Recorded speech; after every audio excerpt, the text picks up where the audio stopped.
question here. I am getting the background is blurred.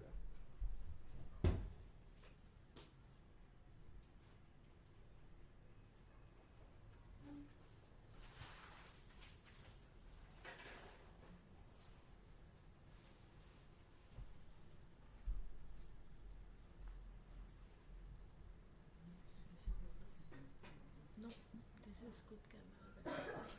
This is good camera. Yeah.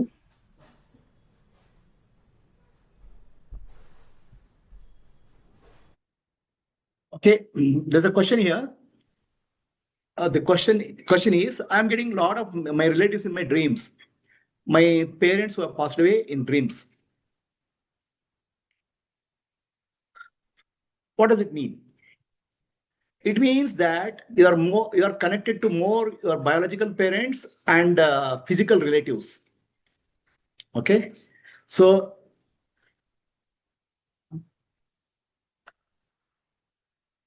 your question is that I'm getting my dreams of relatives, parents, and very often, what does it mean? It means that your connection with the physical world is more compared to the spiritual world. You have to connect to God or consciousness more. The only father and mother we have is Shiva and Shakti. The only relatives we have is Shiva and Shakti. So that connection is what is to, you have to correct it. There's a correction required in your life. So chant after me. Tvameva mata, pita tvameva, tvameva bandhuscha, sakha tvameva, tvameva vidya, dravinam tvameva, tvameva deva, mama deva deva. So the problem is connection with the material world and not adequate connection with the spiritual world. That's the problem. That's why we keep getting dreams of relatives and all. That's in subconscious, more material world is there. So you have to come out of that. Okay. So anybody else? You said, what is the effect? What is the benefit of this class? You said my thoughts have come down, or my thoughts have increased. What is that? What did you say? Being aware of. Being more aware of my thoughts is false. This entire class, the mind has been changed into brain, nervous system. So in laptop, some message comes. So I'm aware of my message, my thought, my message, you'll say. Yeah? I'm aware of message in the laptop. So entire thing has been shifted to brain, nervous system. So nervous system is object. So I'm aware of the more thoughts in the nervous system. Yes, okay, I agree. I'm aware of thoughts and emotions in the nervous system. Okay. But if you say I'm aware of my thoughts, then you're missing something. This is where the entire spiritual journey I'm taking a different level. Objectifying the subject. So we are subjectifying the object. That's our problem. This object is the world, object is thought. We are saying my thought. Now I'm shifting it to objectifying the subject. So what will you call him? Sir, we have to use the word my. So I have to say my husband. But my husband appearing in nervous system. So everything is nervous system only. Entire world is appearing in nervous system only. The world is, I'm saying communication, you do whatever is there. Otherwise tomorrow you'll get angry. Come after coming class, my language changed. So you have to understand the entire world is in nervous system only. Nervous system, the movie goes on. And nervous system is not me. I'm the observer of that. Are you clear? And what I call as me is not even a program running in nervous system. Nothing more. Now who is talking? Who is talking now? A program in the nervous system is talking. The program is called? The program in the nervous system is talking. Ultimately, the nervous system is used for talking. Huh? No, I'm saying nervous system, a program in the nervous system is talking. So now one who is witnessing it. The Jivatma, the consciousness, has not identified with any of the programs, any of the identities. The Jivatma is one with the Sadguru consciousness. Jivatma can identify with one of the programs in the nervous system and say, Prabhuji as a retired person can speak. Okay, Jivatma can identify with Sadguru and say Sadguru speaks. So depending on which identity is speaking, the talk will be spontaneous or based on memory. Those talks will be spontaneous. Ultimately, Ishvara or Sadguru has to speak through same nervous system. Jivatma, everybody. So only difference is the one who is talking is not identifying any programs in the nervous system. He is free from programs in the nervous system. Hence, it is spontaneous. Okay, I'll give an example. Okay. Let's say actor who has to deliver a speech. Let's say he is a hero. He has to deliver a speech. So he'll take the role of a hero and deliver the speech. But if he starts thinking that I'm not a hero, I have to become the hero, I'm still struggling actor, then his speech will be distorted. His identity is distorted. Okay, if he keeps on worrying about his house, what's happening in the house, he cannot deliver something. Free from all identities, the Ishvara or Guru speaks to the body-mind complex, but ultimately it uses the nervous system only.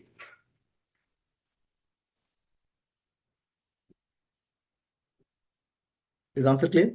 Guru's nervous. Pure. Nervous system which has been made pure by sadhana, by practices, and discrimination, viveka, awareness. Okay, so yeah, so I have got a report of what's happening in the house. Okay, so what's your take home from this so far this class? Give me breathe. What happened? What is the change happened in your life? Top.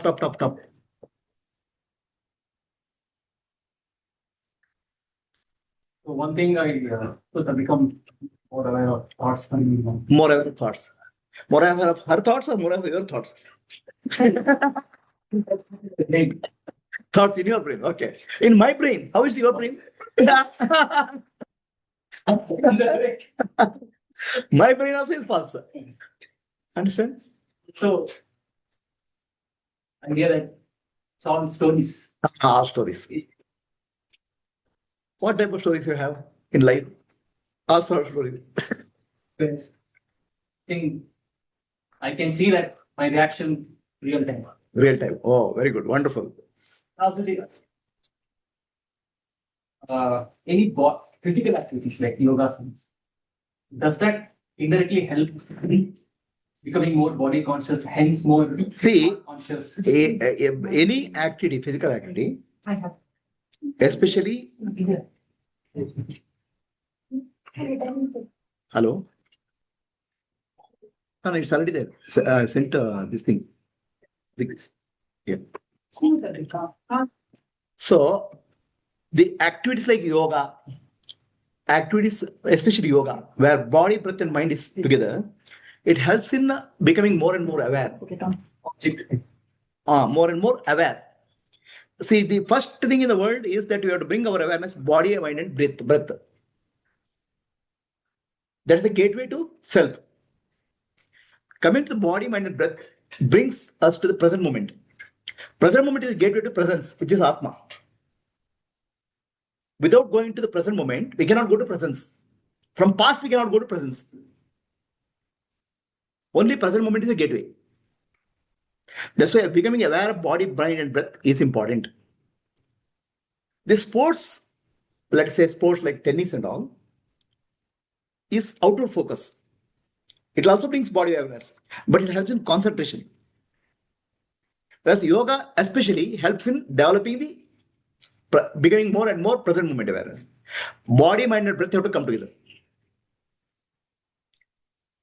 Mountaineering makes you more and more self-aware. Because mountain, there's no other goal. Only you have to be very careful. The flow state. Anybody has a question on Zoom? Anybody wants to share what is the benefit of the class so far? On Zoom? What did you take home? What is the take home?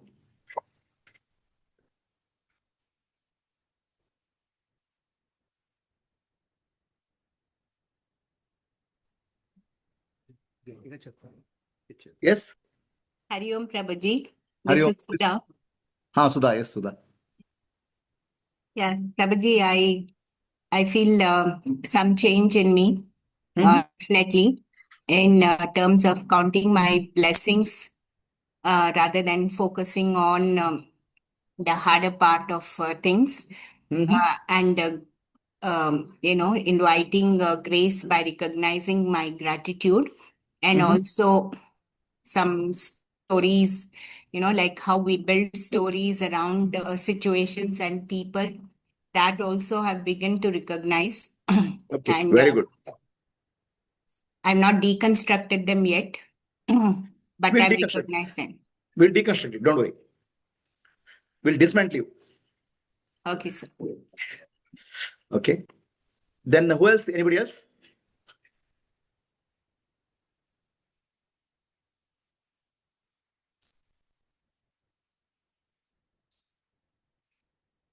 Anybody on Zoom want to share?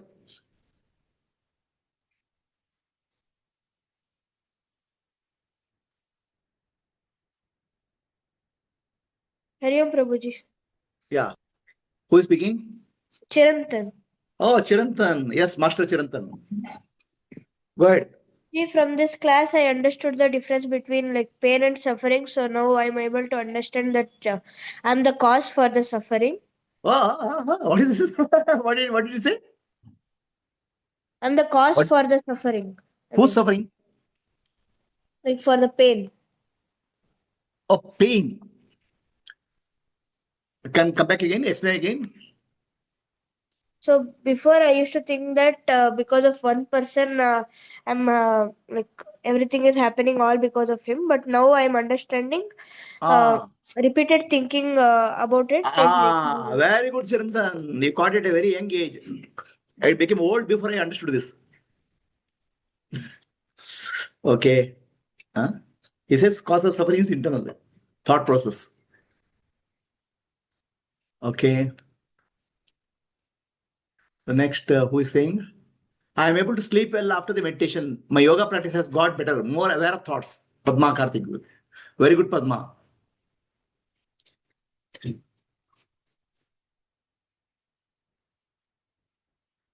Being in the present moment and simply observing thoughts without reacting. Very good, Katyayani. Okay, we'll start. Some more people are to join.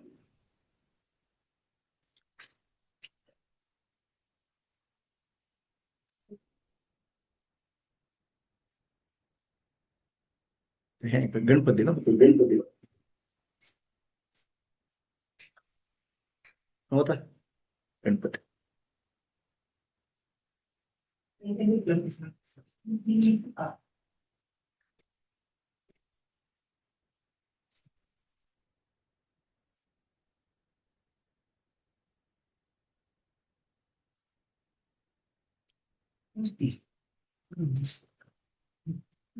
Let us offer our respect to Sri Ganesh Ji, who is Adidevata for nervous system. The entire spiritual journey becomes much more clearer and sharper by understanding the functioning of the nervous system. Because nervous system we can objectify.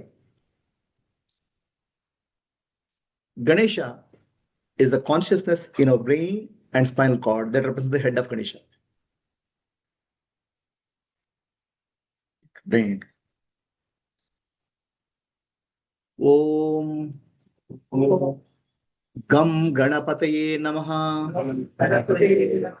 Gananam Tvam Ganapatigum Havamahe Kavim Kavinam Upamashravastamam Jeshtarajam Brahmana Brahmanaspata Anushanvan Otibi Sida Sadhanam Maha Ganapate Namaha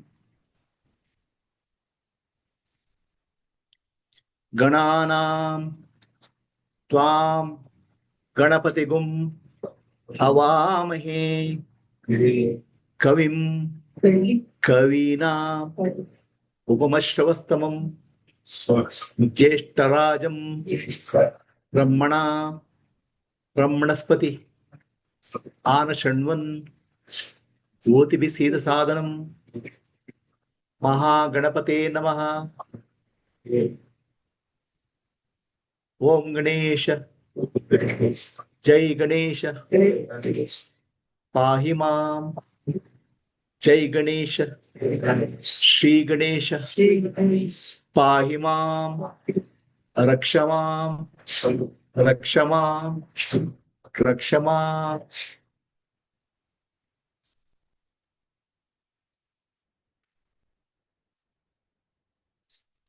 With the blessings of Ganesh Ji, we'll start the class.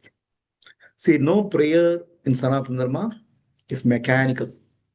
Okay? The prayer itself has to be lively. In that lovely liveliness, the blessing of the deity, you'll get it. Lively means your body, mind, intellect has to get involved fully. And the blessing is instantaneous. It doesn't take time. Many of us think that it will take a lot of time to get blessing of a deity. No, it's immediate. Kshipra prasannaha means pleased. The deity, Ganesha, is Kshipra prasanna. You'll get immediately pleased, even if you remember him. He is Vigna Karaka and Vigna Hartara. Ganesha means Adidevata for our buddhi, intellect. The intellect which causes intellect which is not working, intellect is going, it's actually with the ignorance is a block. Intellects with the right understanding is freedom. That's why Ganesha is Vigna Kartara, Vigna Hartara.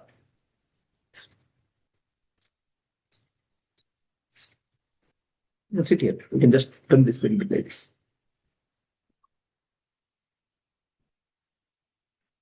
Okay. So, what is the take home, Shravan, from this whole class? Take home is not her.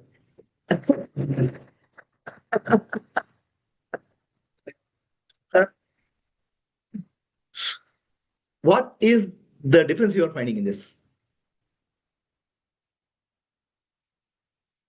Intuition and inspiration. Intuition and inspiration. See, what I'm trying to do, many people, many of us are subjectifying our objective experiences. My thoughts, my experience and all. So that subjective vision I'm shifting, some subjective vision I'm objectifying. And everything I'm saying is it's an activity in the nervous system. The subject I'm shifting to object. So no longer you can say my thoughts. Chopping of the subject. This is another way of saying neti neti. Okay. So she started saying my thoughts. So my thoughts is false. She got a beating for that. Thoughts in the nervous system. So you have to start thinking that nervous system is like a biological computer. It's not my thoughts. Okay. So shall we start the session today?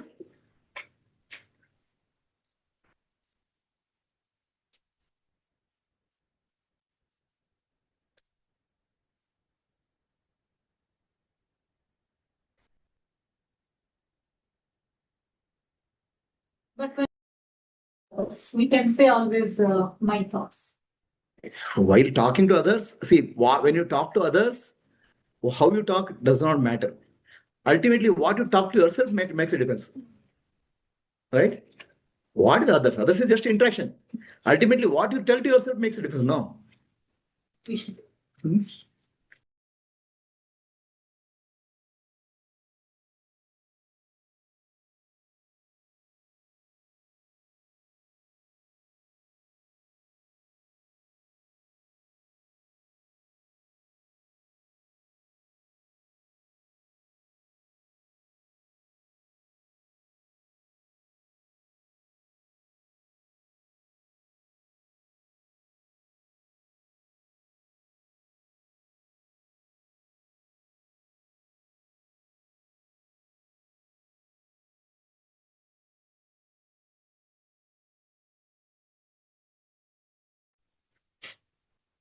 So Kamala Karthik says, I'm able to relax soon. She's able to relax soon. Framing and judging has shifted, just observing the same as it is. And to see the blessings and small things. Huh? What about others? Are you able to hear? Are people Kamala, can you check up? Yes, Guruji, we can hear you now. Who is saying not Kateni? Kateni. Kateni Prabhu or Kateni? Kateni Prabhu. Kateni, are you able to hear now? Are you able to hear?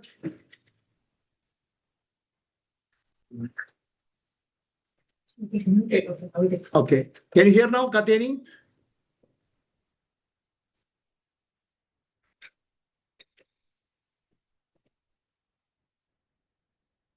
She's not there. I think what she is speaking, I'm not able to hear. I mean, this is not better.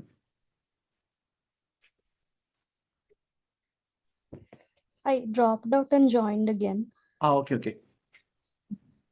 So, Padma Karthik is saying she's more relaxed and her opinion judgment has come down.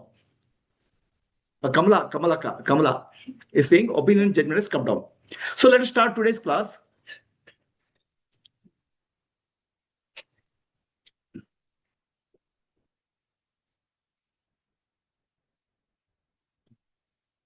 Can you design your own destiny? Is the question. Can you create your own destiny? Our destiny is fixed. Destiny is prarabdha. So, can you create your own destiny? Can you change your destiny? Can you shift your destiny? Can you change the direction of destiny? Impact can be reduced. So, the answer you can give to him. Yeah, give to Anandan. No?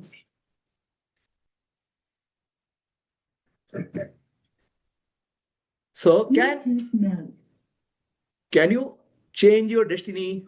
Destiny cannot be changed, but the impact of the destiny by doing good deeds can be changed. Okay, very good. I don't agree with that. Destiny cannot be changed is not correct. Okay, I'll tell you why. Impact also can be reduced, that's also correct. Okay, impact can be reduced, but destiny cannot be changed. Destiny means what happens today cannot be changed, but what happens in the future can be changed. That's why future destiny can be, you can take it in new direction. That's why I mentioned the good deeds will reduce and subsequently it turns to the Future can be changed. Yes. Okay, that way is. So anybody on Zoom has any opinion? Can destiny be changed? Yes. You have a doubt. There is no my thought. Then what is it? My destiny. Okay. So If there are no my thoughts, then how is it my destiny? if there are no my thoughts, how it is my destiny? Correct? The word destiny comes from destination. Destination, where you want to go. Understand? So from your house, you came here. This is the destination. Correct? How did you come? How did you come? How did you come? The body came by vehicle. So the vehicle came. Vehicle has using a vehicle, you have a destiny. For yourself, there's no destiny. But for you have to do something in the world, that's a destiny. The interaction in the destiny comes from one point to other point. When you have to move, that's a destiny. And movement requires a vehicle. And this body and nervous system is your vehicle. Okay? Your destiny is programmed in the vehicle. Like before you came here, you programmed Google. Google, you give the coordinate. You give the where you want to go. Okay? Then the vehicle came here. Right? So similarly, your destiny you are putting in your biological computer. Where you have to go. Okay, that destiny becomes your journey in life. What you have put in the past, it is coming today. What you are putting today will go in the future. So what do you want to put into a biological computer is the destiny. It's not my destiny. Okay? You are giving the direction to the vehicle to go. The vehicle is the body and mind. Why you want to go, I don't know, but you have to go. Are you clear? So is the question clear to people on Zoom? Katyayani, Prabhu?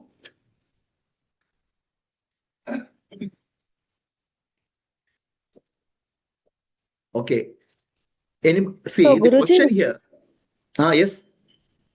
Guruji, it is the individual I who decides this destination point, or it is the universal I which There is nothing called individual decides? I. Gone case. What is the individual I? Tell me Okay. which part of your nervous system is individual I? But that biological bonding that society is having, like There's my nothing mother. individual I. There's no called individuals. Ah, There are only programs in your head, nervous system. That you call as ah, individuals? okay. Usually society identifies like that.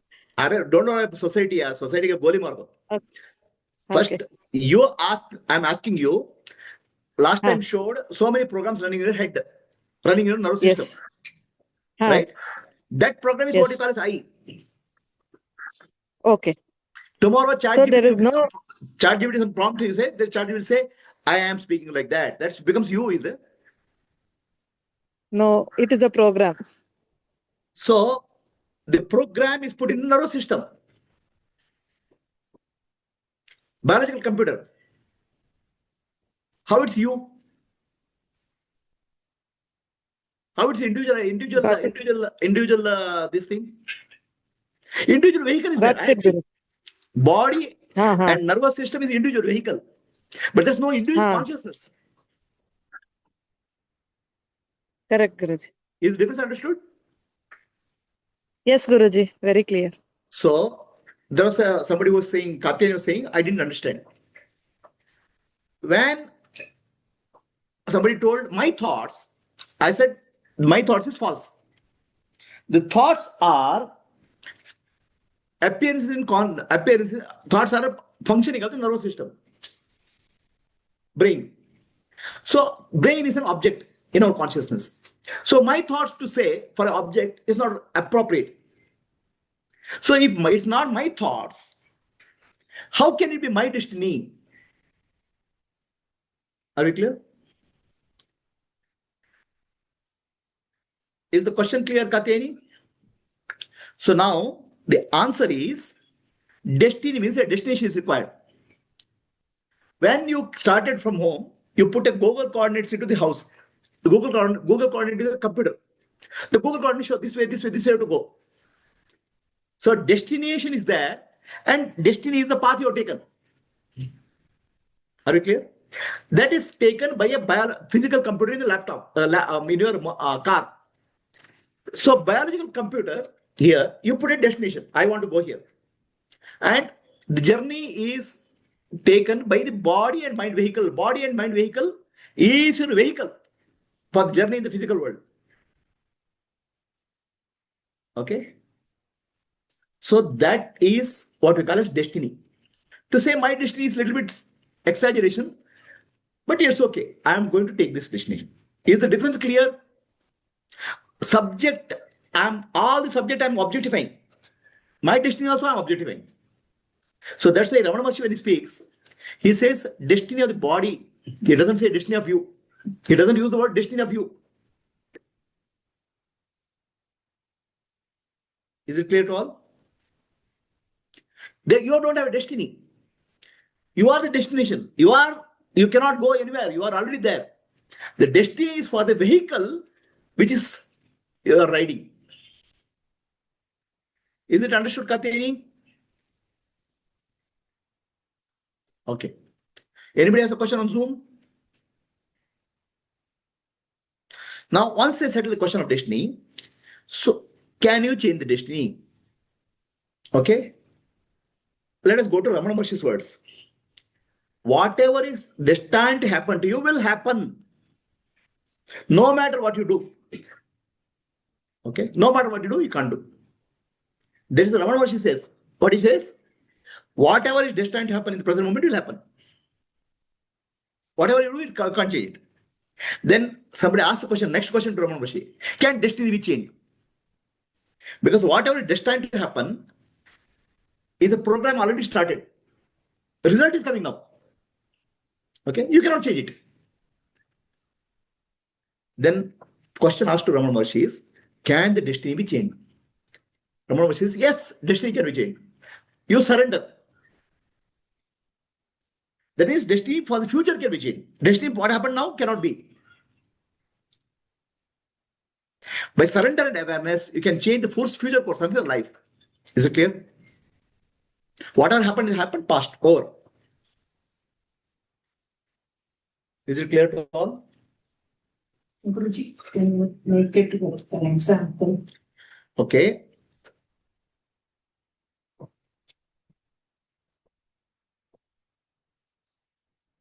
So, today morning, I got a traffic police ticket. That's because 3 months back, I violated traffic rules. I went in 100 kilometers, 110 kilometers. The ticket came today.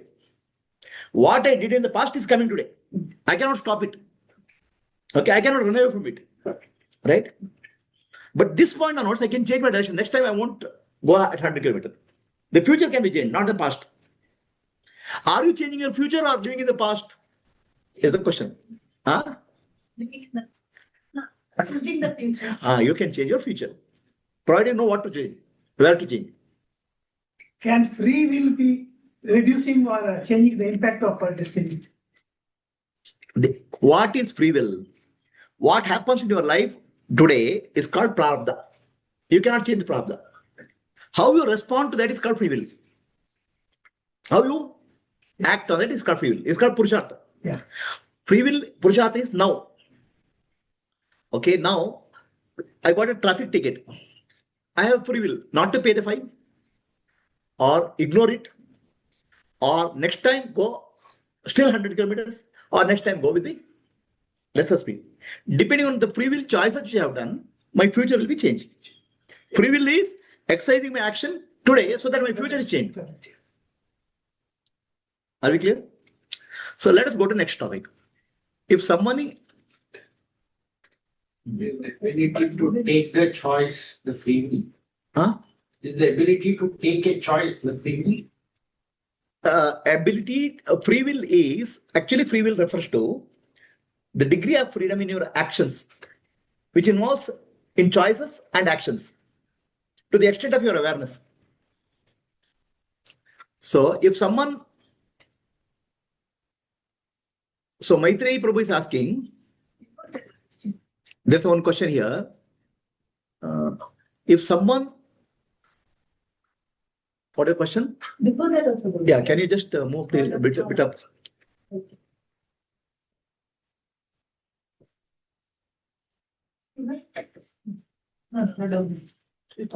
I am able to. The mind and truly ours.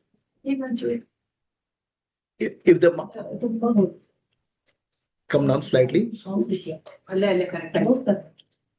Being in present moment. No, next question. Next question. Yeah. Next question. Yeah.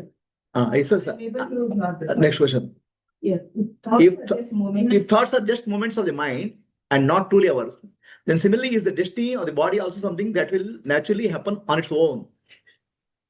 Right? For Ashwin's question or subsequent question. So, if thoughts are just moments of the mind and not truly ours, I wouldn't use the word mind also here. I'll use the brain, because mind also gives a sense of subjectivity. The moment you say mind, my mind will say. Okay, I'll say thoughts are moments in the brain. Okay, then destiny of the body is also something that will naturally happen on its own. So based on the whatever program you have done in your biological computer called brain, the destiny of the body will happen. If it biological computer brain you have programmed to eat more sugar, the destiny of the body is diabetes. Okay, you can think this is the biological computer which is driving this vehicle called body. Body is the vehicle and nervous system is the computer. So whatever you program in the nervous system, becomes the destiny of the body. Is the answer clear? Yes. So next question is, what The question says, the destiny of the body also will it not happen on its own? it will happen on its own on the basis of the It will happen on its own based on the program you output. No, what a program, and this program, this brain is in tune with the modern vehicles, autonomous vehicles. They learn from the traffic, and it's a self-learning mechanism. It's a biological computer, but it's self-learning. Okay, you program it and learns also. So based on that, your body program will run, body will run, vehicle will run. Second part of the question wouldn't lead to question of thy will and my will come. What is this thy will and my will? So I Question is think not you clear. said, yeah, so you said, can you change destiny, right? Like the answer was you can, based on decisions made now, you can change the future. Correct. So I'm asking then, wouldn't the question of thy will and my will come? Because So your here you have to understand thy will and my will concept very clearly. Okay. Thy means God, universal consciousness, right? Now I will do some action, but result will come from the universal consciousness. For example, I'll write the exam well, but I have to get 99.9 marks. It is not under my control. It is the law of the universe which will govern that. That is thy will. You should get a proper, correct. You don't know. There are many things which are not under your control. It's the universe is controlling. You don't know what is your past prarabdha karma. Ultimate result may or may not be as your expectation. That's called thy will. My will is I wanted to do this. So there are infinite number of parameters which are not under control, which is run by the universal consciousness. That I call as thy will. Law of karma is that. Gravitation force is like that. I can throw a ball, but I can't say the ball should not fall because it's governed by the universal law. Similarly, law of karma is governed by the universal law. It's not my will. But my will is I want to do this. And for that, I'm trained by a biological computer for doing this. That's called my will. Now, my will has not happened. Thy will has happened because ultimately universal consciousness will say what to give. You have a choice to do what you want to do. Karmanye vadikaraste ma phaleshu kadachana. You have a choice to exercise do your action. That's where your will comes into picture. Universal will comes into picture in giving the result. Am I clear? But the result is not based on what you have done. It's a cumulative. Result will also depend on what you have done. Also cumulative. Negative cumulative thing, which is. It is both. Yeah. The question is what?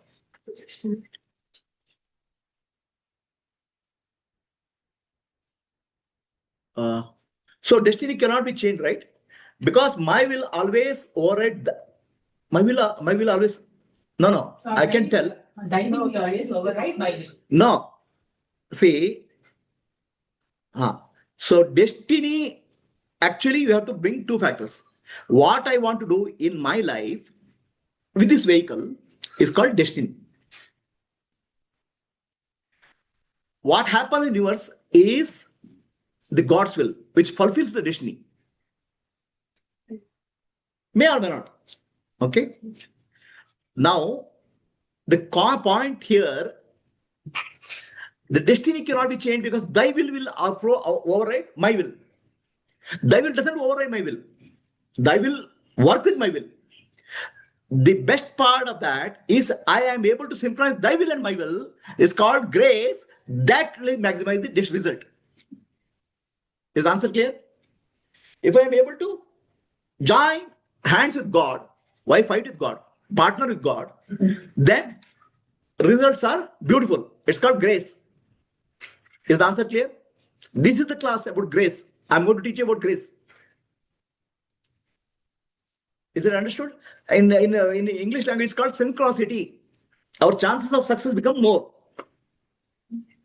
Manifestation becomes more.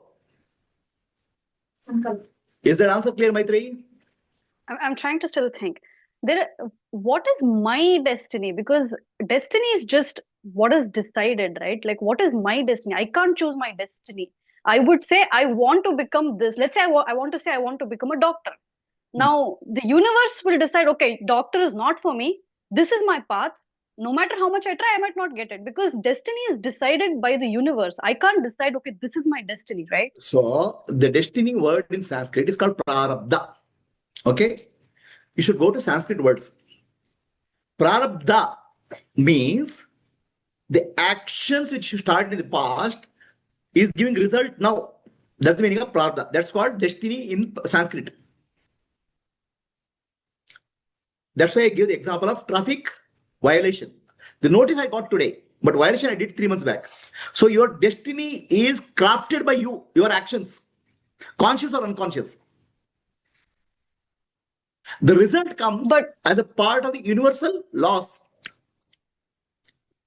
But it can also be thought this way, right? Like if my karma, let's say I got a traffic violation and I have learned from my family or friends that it's fine to skip, paying for traffic fines. It's because I have been born into that kind of society. I've been muted into it, and my mindset becomes like that. So it kind of goes with all this. I'm saying your circumstances determine what actions you take. That's called action. It's called free will. Correct? The destiny is what happened, what you did earlier, and result has come. Your free will helps you to choose for the present moment and future direction. Now, whether it's limited with circumstances and all, we can't say. But everybody seems to have a sense of free will. Don't they? They will have free will choosing a mobile phone, they will have free will choosing a car or anything. So the free will is there. But you said just now, they have a sense of free will. I'm speaking from the common person's point of view. I have a free will. Yeah. If you tell a common man that you don't have free will, he doesn't understand that. That's true. Yes. And I'll say the degree of free will from my point of view is the degree of awareness you have.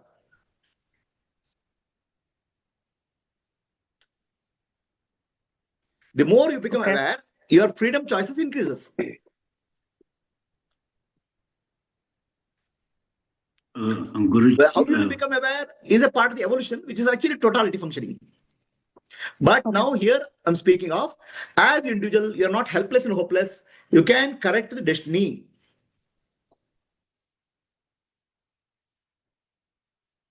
The question comes to Shiva. These programs are partners already in my name. Where is it? Chat box. Which box?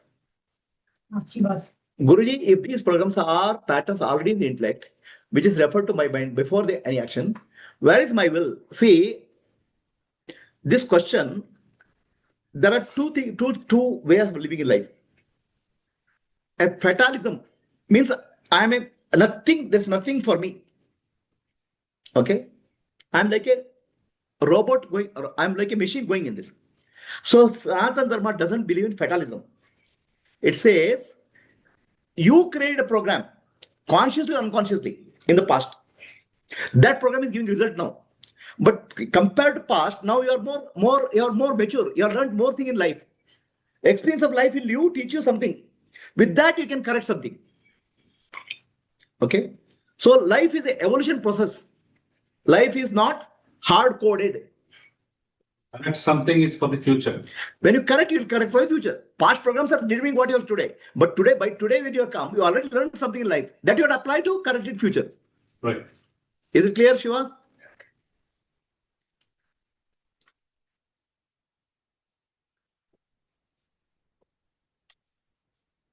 Shiva, is the answer correct or not clear? Question of Is he answering or not answering?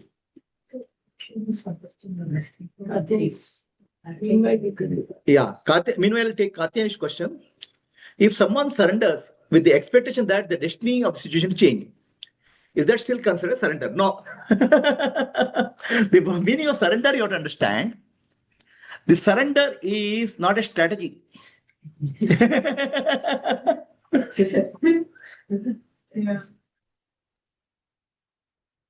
Surrender is a more subtle form of selfishness. It's not both. Surrender is accepting reality. When you accept reality, you surrender. It's neither selfishness nor a strategy. Simple answer is, I got a traffic notice today. I surrender. I have to pay the money. Okay.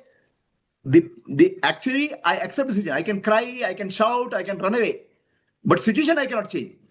So what is happening today, I cannot change. People constantly complain what's happening to today. Why it's happening to me? Why it's happening to me? That accepting this is the situation today. Then mind will become calm. Now what action I have to do will happen. That's called surrender. Surrender is not running away. Surrender is not selfishness. Surrender is not a strategy. Surrender is accepting reality. Present moment reality is this. But is it not fatalism? Because No. Present moment reality is not fatalism. Present moment reality is what has happened. yeah, I accept everything. And then No, this is not correct. Fatalism. What happen in the future is fatalism. Whatever happened in the future, also I can't have control, is a fatalism.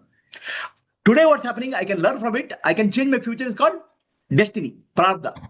Sanatana Dharma believes in karma.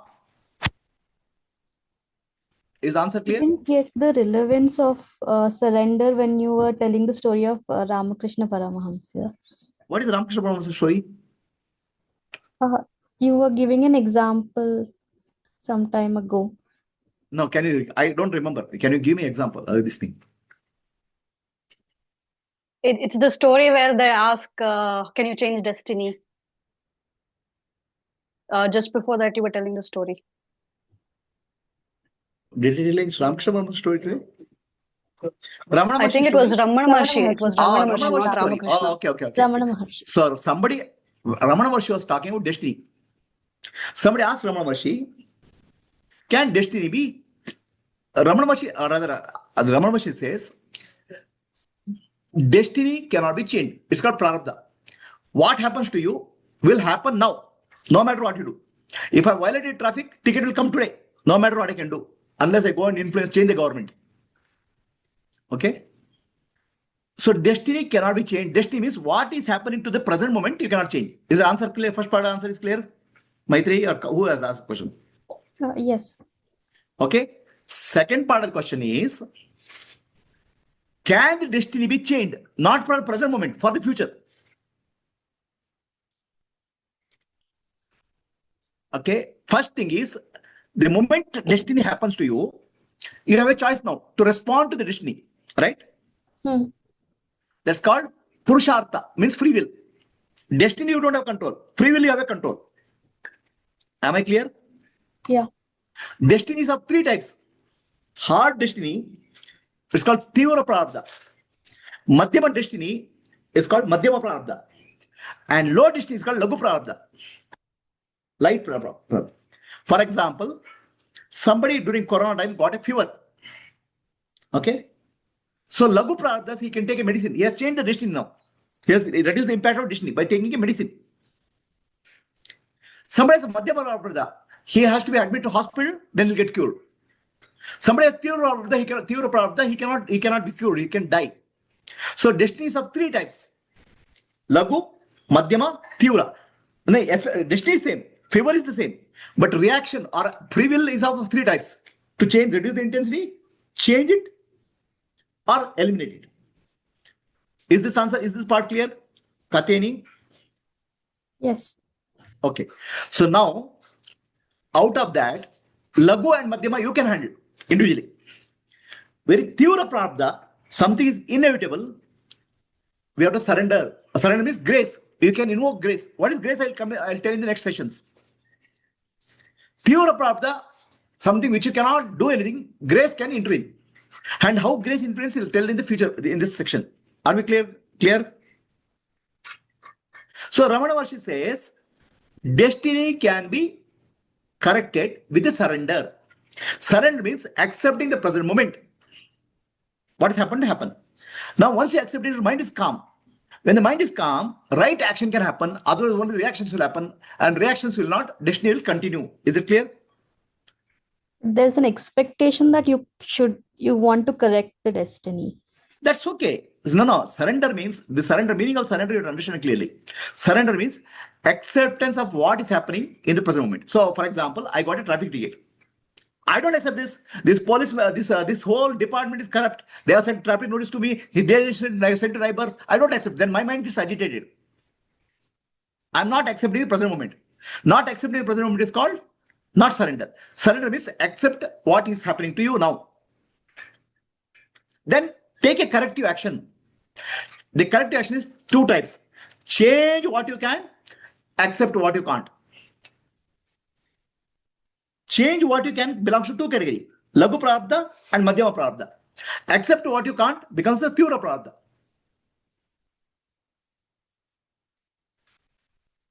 Is the answer clear?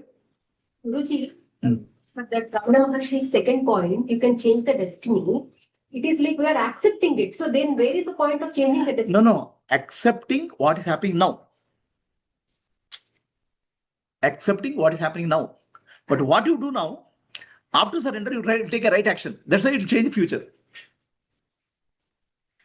What is happening now, surrender is accept it without agitation. Mind becomes calm. Then you will take a right action, which will change the destiny of the future. There's three things are there. Change what you can, accept what you can't.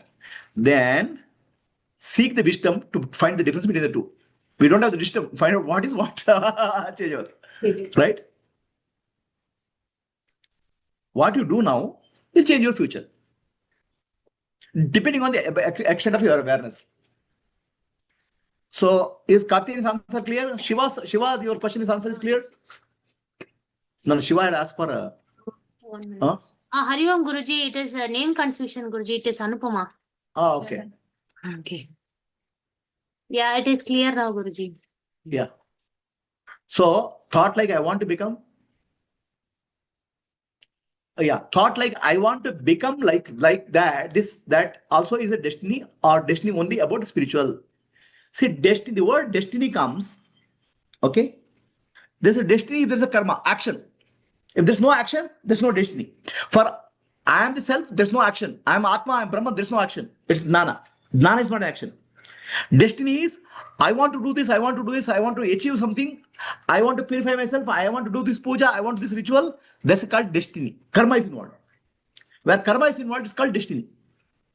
So, Vasudha, your question is, I want to become like this. Is a destiny or destiny is about only spiritual? Real spiritual, there's no destiny. Real Atma, there's no destiny. You are already that. There's nowhere to go. The destiny is involved when a destination is there. The destination was a vehicle, which is body and mind. That's called destiny. Is the answer clear, Vasudha? Yes, Prabhuji. Chiran. Okay. Oh, it's Chirantan. Baapre. Okay. Then there are some new questions, sir.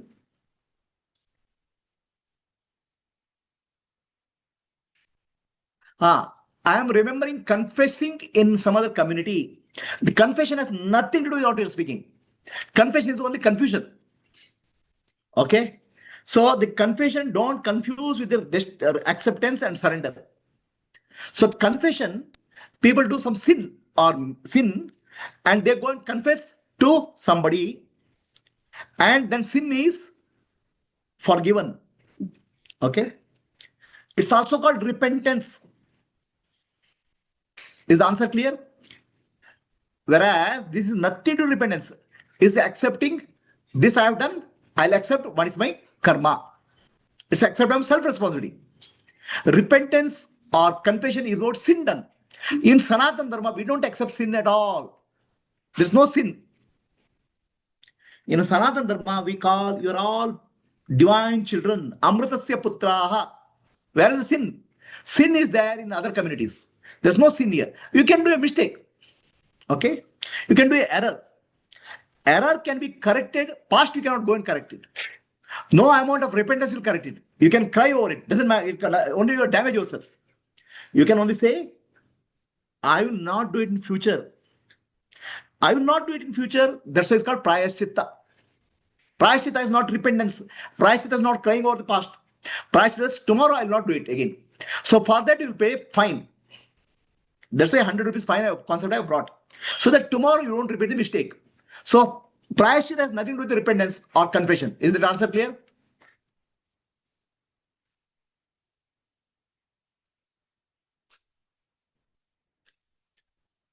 So is free will like a camel tied with the rope? The length of the rope is my free will. Correct. The length of the rope is depends on your awareness and experience in life. The more the length, like a camel tied to the rope, with the rope, it can only graze around that. If the length of the rope is more, it can graze more. That means depending on your experience in life and what you learn from life, length of the rope can be more. Okay, let us go to the next question. Level of awareness is my rope, correct. So here we are taking whatever the mind can conceive and believe, it can achieve. That means whatever you can conceive and believe in the mind, it is nothing but a brain, you can achieve it. No, can I fly tomorrow? Can you conceive it? Flying. Can you believe in it? Then you can do it. I mean, the question is clear. Let's say somebody asks the question, can I fly tomorrow? What's your answer? Yes. Can you conceive it? Yes. Human mind wanted desire for flying. Some 100, 150, 100 years back, Wright brothers, they conceived that human beings can fly. Then they created aircraft. Till that point of time, people didn't conceive that human beings can fly. Conceiving, believing, and working towards it will help you. Is it clear to all? So tomorrow I have a conception. This is possible. I have to believe it's possible. Then I have to act on that. Conceive, believe, and act. Together, I'll tell you why. So then it will happen. If you're able to conceive, something is impossible to conceive, you cannot believe it.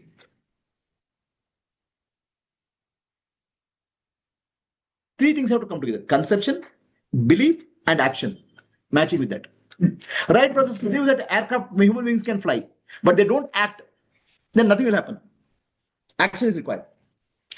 Belief is required. Conception is required. How to fly?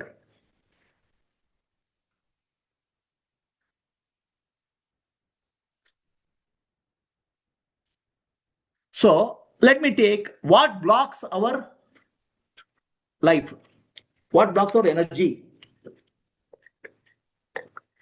Our life, our brain or nervous system is the computer, biological computer. Simple, nothing more than that. And our program is nothing but what is running in the biological computer is nothing but artificial intelligence, ChatGPT, equivalent to ChatGPT. Nothing more. Okay? It is self-learning. It will see the situation and learn also. Just like ChatGPT. ChatGPT is the artificial intelligence we call say, but that artificial intelligence was given to our nervous system long back. Okay? In this nervous system, your left side of the brain is called ear portion. It's called amygdala. Left and right, left ear and right ear. Amygdala. Okay? Huh? What?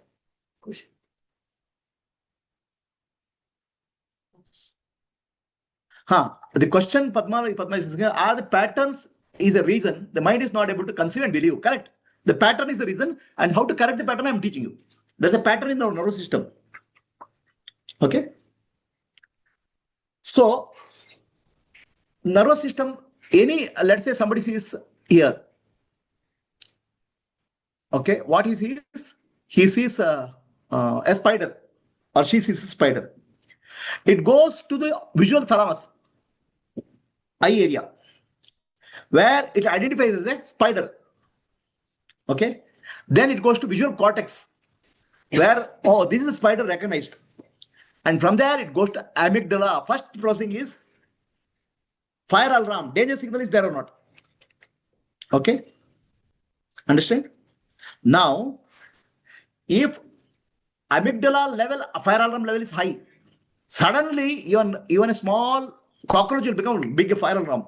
Even if fire may not give such alarm. Oh, cockroaches come, cockroaches come, cockroaches come. We'll start shouting, jumping, fear. What happens? The fire alarm level is high. Okay, this is called panic attack. Happens. The alarm level is high here. If the alarm level is low, panic attack will not happen. Is this clear to you? Is it only visual or auditory also? It's a visual auditory. Visual is given as example. It can be auditory. It can all sense organs, any sense organ. Are we clear to all? Clear? So fear drives our life. Some amount of fear is required. Okay, even an enlightened being will not go from a mountain and jump. He has fear that body will break, bones will break. Okay, but excessive fear of anything in life is because your fire alarm is high.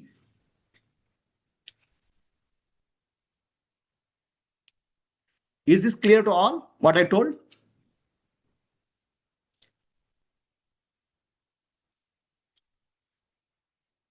How do you lower your fire alarm? How do you lower your fire alarm? Okay. The fire alarm is high if you perceive the environment as threatening. Suppose you go to, let's say, foreign country. Let us say our neighboring country, where terrorism is originating. Your fire alarm is very high. If you go to a picnic in some Thailand or somewhere, our fire alarm is low because environment is not perceived as threatening. Thailand, if you go, your fire alarm in neighboring country where terrorism is high, even somebody moving, click, the alarm will start. How do you perceive your environment is the fire alarm level, amygdala, fear. People have phobia because, yeah, it is about hyper-vigilant condition. It is the hyper-vigilant condition I shared in the message today. We are hyper-vigilant. For example, if you go to our neighboring country, we are hyper-vigilant because any terrorist can come from any side. We are alert. But if you go to Thailand or other country for a picnic, we are relaxed.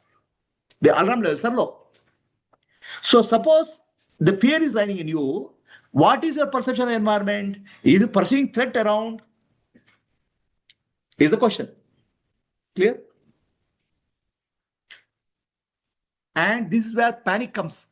This is where overreaction comes. Somebody says something, suddenly you'll get angry. Suddenly you'll get afraid. And road rage. Road rage means what? Road rage means somebody is just doing a horn and you are already in jumping. Why? Your alarm threshold is high. So question is, if you want to keep it high, you keep it high. But the moment you keep it high, you can see here what happens.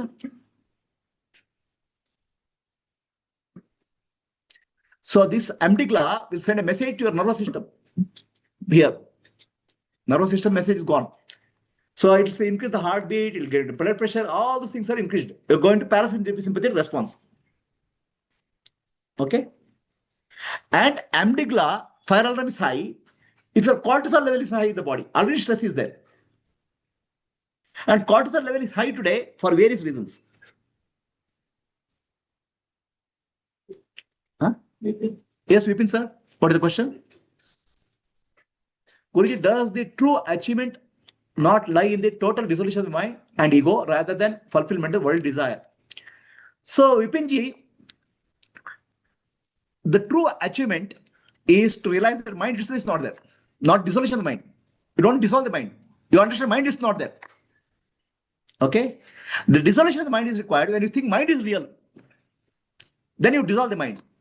But when I'm speaking of the people who are not, we're starting from mind, I have a desire, I'm suffering, I want to go to spirituality. The first aid I am giving in terms of handling emotions. Is the answer clear, Bipinji? Yes, Guruji. The true freedom is to realize the mind is not there. There's no mind. No dissolution of mind. We have illusion that there is a mind. The mind is not real. The mind doesn't exist. Is that clear? Yes, Guruji. So, but then people say mind exists. I want to dissolve the mind. Then they're called yogis. They'll try. They're called yogis. But most of the people, they have a mind. They're suffering in life. For them, emotional healing is the first step towards spirituality. Is the answer clear? Yes, Guruji, it is clear. Okay. Understood? So now, the fire alarm level can be high if your cortisol level is high. And why cortisol level is high? It can be WhatsApp, it can be traffic noise, it can be anything. Because our brain, this part of the brain is called limbic system. It comes from the animals. That does not understand your traffic noise. That doesn't understand WhatsApp messages. It will take, everything is dangerous. Because it comes from animal brain. You're saying that the Sure, depends on the already existing cortisol. It can be existing, it's existing cortisol level, or something is newly come, already existing cortisol level, already your threshold is high. If there's not there some danger you see, already again you start firing. Yes, Mita? Are we clear?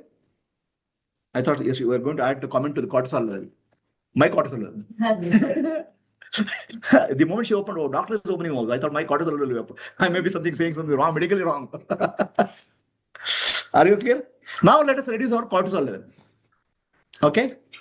How do you do? Good for it. So, first thing is, you have to understand there's a yellow point here. Can you hear? See? There's a yellow button here. Can you see? There's a yellow button here. That's called thalamus. Thalamus is the switcher for our signals which go to the cortex. It's like you can say switch in the brain. Okay? I'll teach you to how to reduce the cortisol level and how to reduce switch on, how to reduce the unnecessary signal going to the brain. Just like you switch off your tape recorder when too much of noise is there. Clear? Okay. First, let us reduce our environmental threshold perception. How do you do that? By being grateful to many things in life. Okay? More regretful you are, more is the threshold level. This didn't happen, that didn't happen, that didn't happen. No, nothing will not happen. The more you have complaints about life, more is your cortisol level. More your level of alarm, fire alarm. Understand? There are people who want perfection. This is not working, that's not working. Full stop you put, comma is not there. Comma you put, semicolon is not there. Their levels are high. They are irritable. Your irritability level is high or low. So can you, on a scale of 1 to 5, write down what's your irritability level in life? On a scale of 1 to 5, how irritable you are? To the outer conditions. Yeah, outer condition only.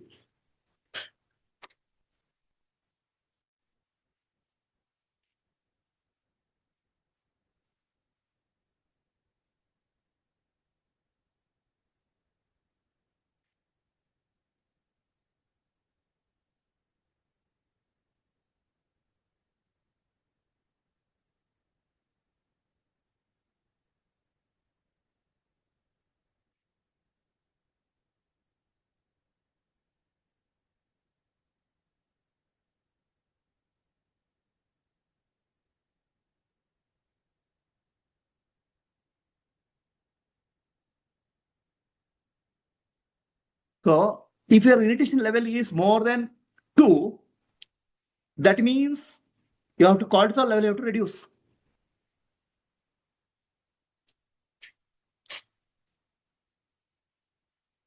Okay. First, you have to learn gratitude to life. Because the moment your gratitude is there, your environment perception comes down. Oh, Maitreya Prabhu is saying level is 5 in office and 1 is outside. So the best thing is change the office. Children is 5. Wow. So actually what's happening is in these corporates in America, they have reduced the people and increased the workload like anything. And they're putting a lot of pressure for people to leave.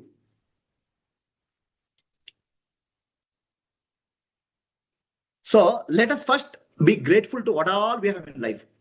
And gratefulness we should make a part of life. Okay? And try to find to be grateful, opportunity to find to be grateful in every situation. Right? So first, let me be grateful. I'm very grateful to all of you people coming all the way from different part of city to listen some noise I'm making. Right? So to listen to me, you come all the way. Which is great for us. So I'm very grateful to all of you. See, we have to find gratefulness in every situation. In fact, why you should come here? There's no reason you should come here. Okay? So I'm grateful to you people. And I'm grateful to you patiently listening for 2-3 hours. Like that, we are grateful to many things in life. Every day morning, okay, let us start. The morning should start with a gratefulness. And verbalize the gratefulness, not verbalize gratefulness, because then your vakindriya, the karmendriya will operate. And shravanendriya, which is actually jnanendriya will operate. Karmendriya and jnanendriya, so two parts will operate. Action path and sensing part. Okay, you are getting more involved. So that's a prayer, verbal prayers, they have more involvement. Okay, get up in the morning. Hey Bhagavan, hey Sadguru, hey Parameshwara, hey Sarveshwara, hey Dnaneshwara. I am grateful to you for giving me one more day to live. Bless me so that I can make this day beautiful for myself or for others. May this day fill me with joy, happiness, and help me to serve with joy and happiness. Hey Bhagavan, I am grateful to you. You have given me this beautiful world of 5 elements: the space, the wind, the fire, the water, earth. Hey Bhagavan, you have not only given me earth, you have given me 5 sense organs, 5 organs of action, this body as a vehicle for experiencing the world and working. This body is required as a dharma sadhana. Sharira matram idam khalu dharma sadhanam. Any dharma I have to perform, body is required. Hey Bhagavan, you have given me fully functional body. I'm grateful to you. I'm grateful to you for giving me a place to live, shelter. Grateful to you for giving me relationships. For me, the friends and relatives add value. They help me to learn and evolve. Hey Bhagavan, you have given me opportunity to work and live. Hey Bhagavan, bless me. My whole day be filled with gratitude for you. Gratitude for every situation. Hey Bhagavan, I understand there are many people in the world who don't have many things which you have given to me. You have blessed me many things. I surrender to you. I bow down to you.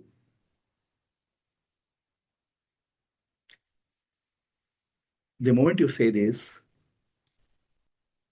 you are using 2 sense organs, mouth and hearing. And hearing will change your threshold level of fire alarm in your nervous system. Try to be thankful and grateful to people come across in your life, in office, in circumstances. Every time you express gratitude, your fire alarm level will come down. Is this clear to all? On Zoom? Chirantan, what is the question? Prabhuji, verbal prayer means like telling like loudly only, right? See, you can tell mentally, right? Whatever I told, you can tell mentally, right?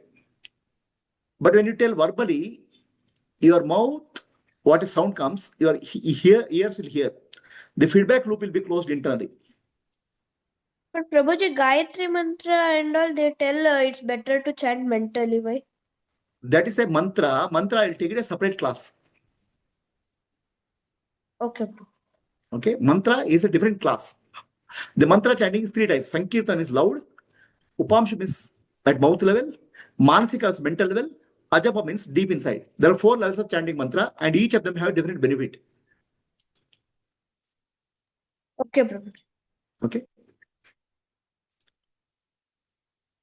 So, is this part clear to all? Gratitude. How often do you express gratitude in your life? Please tell me. How often? What is the frequency? Huh? Every moment. You have to be, but need to be is intention. Are you doing it? Every Gratefulness. moment, Guruji, every moment. Yes. And you should be able to grateful.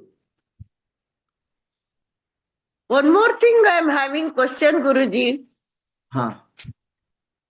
Now we have realized that gratefulness and all those things. Before that, we are not knowing anything. I have abused so many times. What is the paschatapa for that, Guruji? So many years I have abused. Yeah. Why? Whatever you abused is you have understood you have abused. So prayashchita is next time you abuse, put 100 rupees. Is it sufficient for all the years I have abused him? 500 rupees. See, we are not correcting the past at all. We are preventing the future. Past you cannot do. Past you have 50 years, 60 years, what you have done is done, over. Now, we don't repeat the mistake in future. That's called prayashchita. Yes, that promissory note. Yeah. Okay. So let us go to next. Right? Thank you, Guruji. Okay.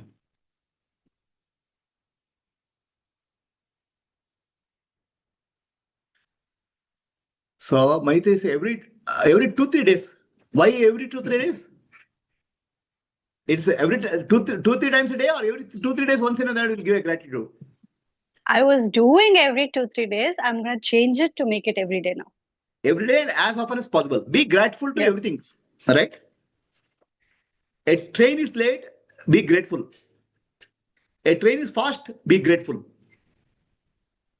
Never be regretful in life.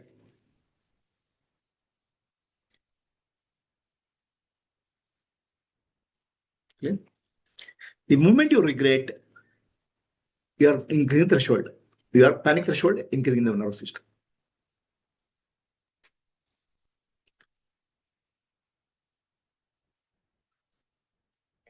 I want to share one thing, Guruji. Recently, as you said, no, when I went to in the office for taking coffee, the vending machine gave me hot water. Okay. So I started laughing and started accepting. Earlier, I started cribbing, right? That is Okay. the shift I could notice. Very good. He got hot water. No, some people they don't get water also. So you should be very thankful that hot water came.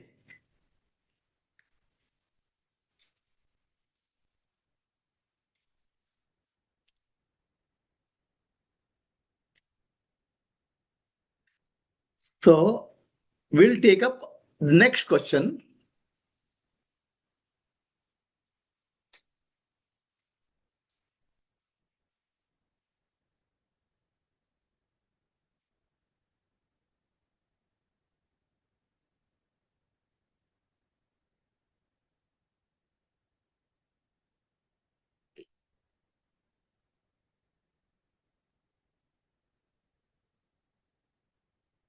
But last class, you had given a practice 2-4-8 breathing. Yeah. That will bring down very fast. Yes. At the 10 cycles which you mentioned, Yeah. at the end of the 10 cycle, you will be very clear, irrespective of whatever the state you are. So reduce the cortisol level. Actually, we don't make ourselves peaceful and happy. We reduce the stress hormone. Right. Okay. Reducing the stress hormone makes us peaceful. And please understand, before any meditation, before any puja, you have to reduce your stress hormone. Otherwise, mind will be agitated. Mind will be restless. Restless mind is called Rajoguna. Rajoguna, you cannot do prayer. You have to do prayer in Sattoguna. Do you do that? Or you do more prayer in Rajoguna? Huh? God, why are you not giving? Why is happening to me? Arey Baba, calm down, yeah, calm down. Be grateful to first what you have got. Before your prayer, have you ever been grateful to God what is God given to you? He has given infinity. And you are cribbing for small, tiny, little, small thing. Are you able to understand what you are doing, what's happening in your life? Infinite blessings have come to you. Be grateful to that first. Bring your cortisol level down. Make your mind calm. Then you see what you have to pray. Then prayer will not be there. Mind will be so silent. Mind is agitated, prayer will come. This prayer, that prayer, that prayer, this prayer will come. The moment mind becomes silent, the prayer will reduce. Number of things you will ask reduces. Okay. So let us start. The 2 steps process. The breathing practice. Now I want to increase 4, 7, 8. 4 count, breathe in. 7 count, breathe hold. 8 count, breathe out. Instead of 2, 4, 8, 4, 7, 8. 4 count, breathe in. 7 count, hold. 8 count, breathe out. While breathing out, make a sound here. Be aware of the sound. Because the sound gives a feedback to your ear. Okay, makes your mind calm. 4, 7, 8 breathing. Deep breathing. Abdomen, the diaphragm has to go down. What happens is that you have seen in the stress, you are not able to breathe properly. You are not able to breathe properly because diaphragm gets stuck. So expand the diaphragm, breathe deep, 4 counts, hold 7 counts, breathe out. This you do 10 rounds. This you should do before any prayer, before any meditation, before any practice, you do it. Okay, start. Breathe in. 10 counts you do, 10 rounds. And see how mind becomes calm. 4, 7, 8. 4 count, breathe in, 7 hold, 8 breathe out.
Ten rounds.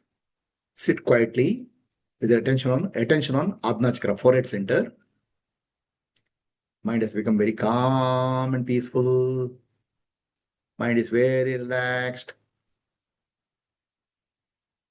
Deep calmness is there. This is called Sattva Guna.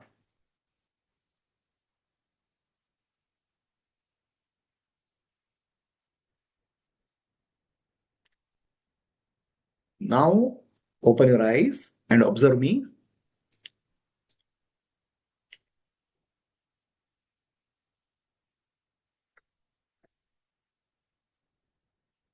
There's a switch in the brain, the yellow point. It's called thalamus. This thalamus will reduce the signals to the nervous system. Unnecessary signals. Noise will reduce. How to activate the thalamus is this portion, right? Just below this neck, where spinal cord is meeting the brain, limbic nervous system. Okay, I'll show you how to do. Breathe in.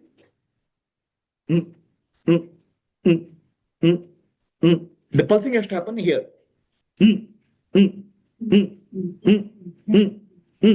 So breathing out, as you do, breathe out. After again breathe in, this you do 5 rounds. Breathe in. Start.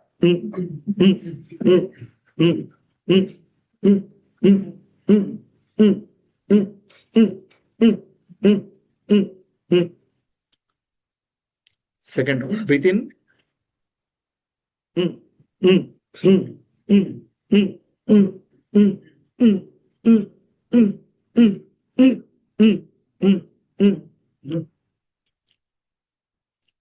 Again, breathe in.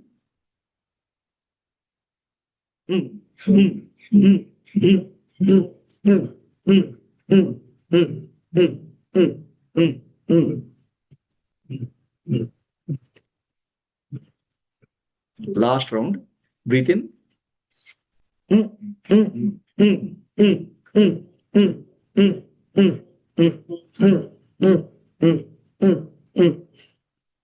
Stop.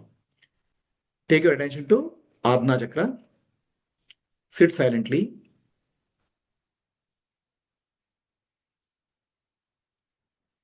Mind has become very peaceful. Stay in that awareness.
Asatoma Sadgamaya Tamasoma Jyotirgamaya Mrityorma Amritam Gamaya. Om Shanti Shanti Shanti. Slowly open your eyes. So what are you doing? By breathing 10 times, you are reducing cortisol level. Okay? When cortisol level is reduced, your viral grams have come down. Then you are activating thalamus switch. This is a brain switch you can think of. By activating the brain switch, you are reducing further noise into the nervous system. The mind is calm. You have learned how to operate your brain computer, biological computer. Other sadhana I'm trying to reduce noise in my mind. I am trying to meditation. Thoughts are not coming down. Are Baba, how will it come down? You are making subjective in thoughts. Objective with the thoughts and how to learn how to operate your nervous system. The sound generation is coming from the nerve. Doesn't matter. It's ultimately pulsing here matter. He should get that. Pulsing here. Pulse. It doesn't matter whether it's coming. Because signals have to come here. So like that, how much time? 5. 5 round. When we did the first one, 4, 7, 8, I was observing the heart rate. For me, from 75 it becomes 55. All right. But the second one, when I started doing it, it shoots to a 90. Okay. So that means it's activating the sympathetic. First one, parasympathetic. Yeah. Okay. Second one, sympathetic you are bringing, but your noise has come down here. Yeah. Brain noise, right? So you're not sympathetic, parasympathetic, and then sympathetic. Then not to reduce it, I'm observing that. By observing the, yeah. Because still, what I observe is still shooting up to 900 now. Now you take your attention at Adna and keep quiet. If your noise is increasing because of this, don't do the second part. Just stay in the first part. So parasympathetic, after that, sympathetic you are bringing it and balancing it, then again breaking the awareness. That's how it is happening. Pulsing is also while breathing in and not able to find. No. Breathe out. Breathe out only. Breathing in, you don't have to pulse.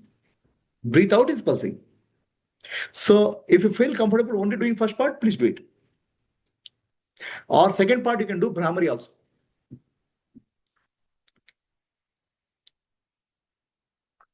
Anybody has a question on Zoom? Everybody's able to do this? Guruji. Huh? Guruji.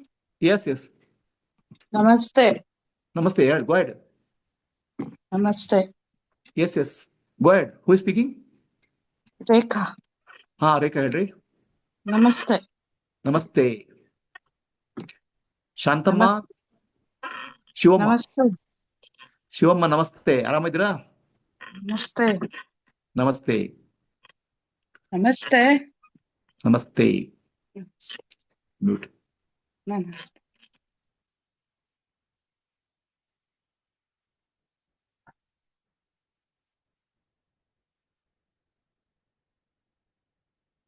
Okay. So, 15 ನಿಮಿಷ break, 15 minutes break. Okay.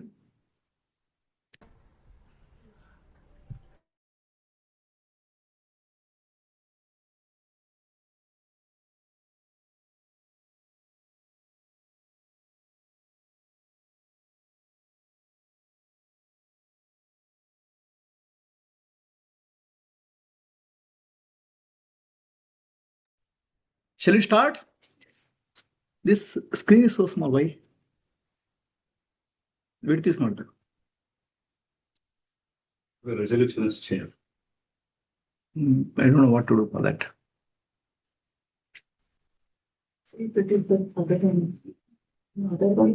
Other is very clear, sharp. No? Okay, I'll stand and talk. No, I'll stand and talk. There'll be what being.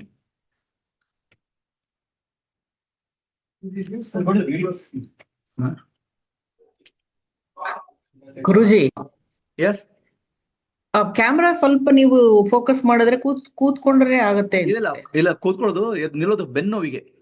ಹೌದಾ? Okay. ಯಾಕಂದ್ರೆ ಸ್ವಲ್ಪ ಮೇಲೆ gap ಜಾಸ್ತಿ ಇದೆ. ಇಲ್ಲ ಬರ್ತೇನೆ ಹೇಳ್ತೀನಿ. Okay. There's a voice in our head, is the noise in our head. Does everybody experience this voice? What is voice? How many voices are there in your head? Many. Male or female?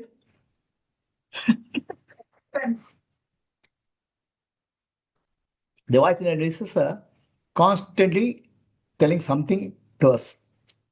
Right? In Mahabharata, there was a Sarathi, driver for Karna. You know what is his name? Shalya. You know meaning of Shalya? Shalya means not Shalya. Shalya is not this. Shalya means picking. I'm saying he keeps on constantly nitpicking. Constantly keeps whatever Karna says, Karna lifts a arrow. Oh, that arrow won't work. Oh, this arrow, what? You are a useless fellow. Like that, he'll keep on discouraging him. Okay? Constantly discouraging. Is there such a voice in you? Please write down what type of voice you have. A constant discouraging voice, constantly encouraging voice, constantly complaining voice, constantly saying, calming down, constantly judging something. So what do you have? A Shalya who is constantly criticizing,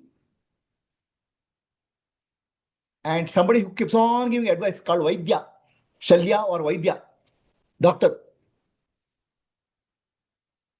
Somebody who is constantly criticizing, somebody who is constantly advising, friendly voice. What type of voice goes in your head? And what type of, is it constantly evaluating something?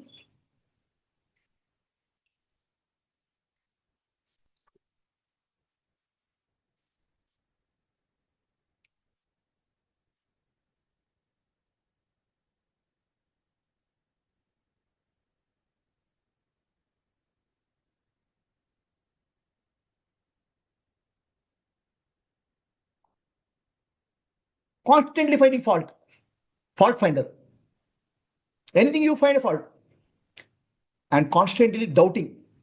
Is it real? Is it true? What type of voice you have in your head? This voice is nothing but ego only.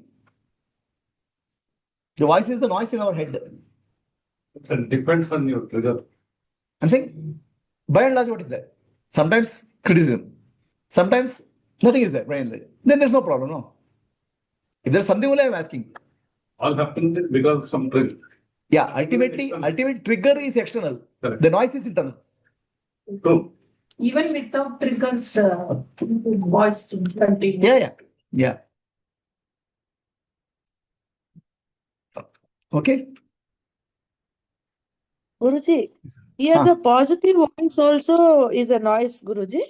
Like what? I am Shivoham. I am No. Shivoham. I am Shivam is neither positive nor negative. It's only reality. Okay.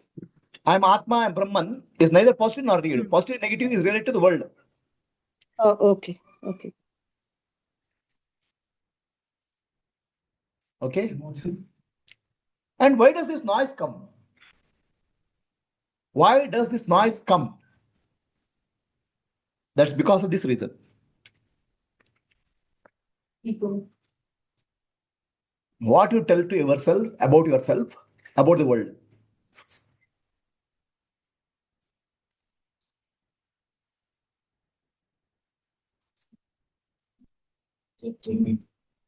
Criticizing, doubting, fearing.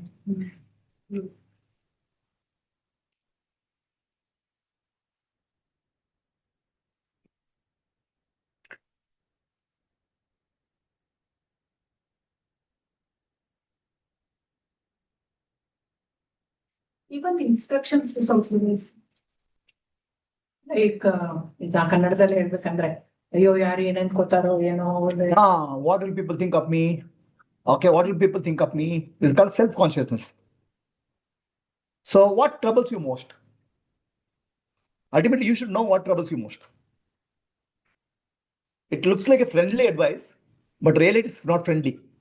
Shalya looks to be a friendly charioteer, but he's not friendly. He's only there to trouble you. And all depends on your self-talk. What you talk to yourself about the world and people and about you is your program. What program you are giving to your brain is the ego. This is the whole problem of life. What is the whole problem of life? This talk only. That's why we are here to solve now. What you tell to yourself and even what we tell about others. What to tell about others, it's ultimately you are telling yourself. Others telling you doesn't matter. You are telling yourself. Say, for example, I say, you are a fool. Okay? Then your mental repeat, I'm a fool. He's saying I'm a fool. He's saying I'm a fool. He's saying I'm a fool. How many times you repeat? That your talk becomes your brain program. Becomes reality. It becomes reality. What are you programming your brain with? What talk you are programming with the brain? World is scary outside. World is scary outside. All right. Why it's so scary? Living in Bangalore, it is not scary at all. Going in a car, is it scary? No, it's not scary. Then what is scary in Bangalore? Lawlessness. Huh? Lawlessness. There is lawlessness. There is a law. There is lawlessness. There is no law. What is lawlessness?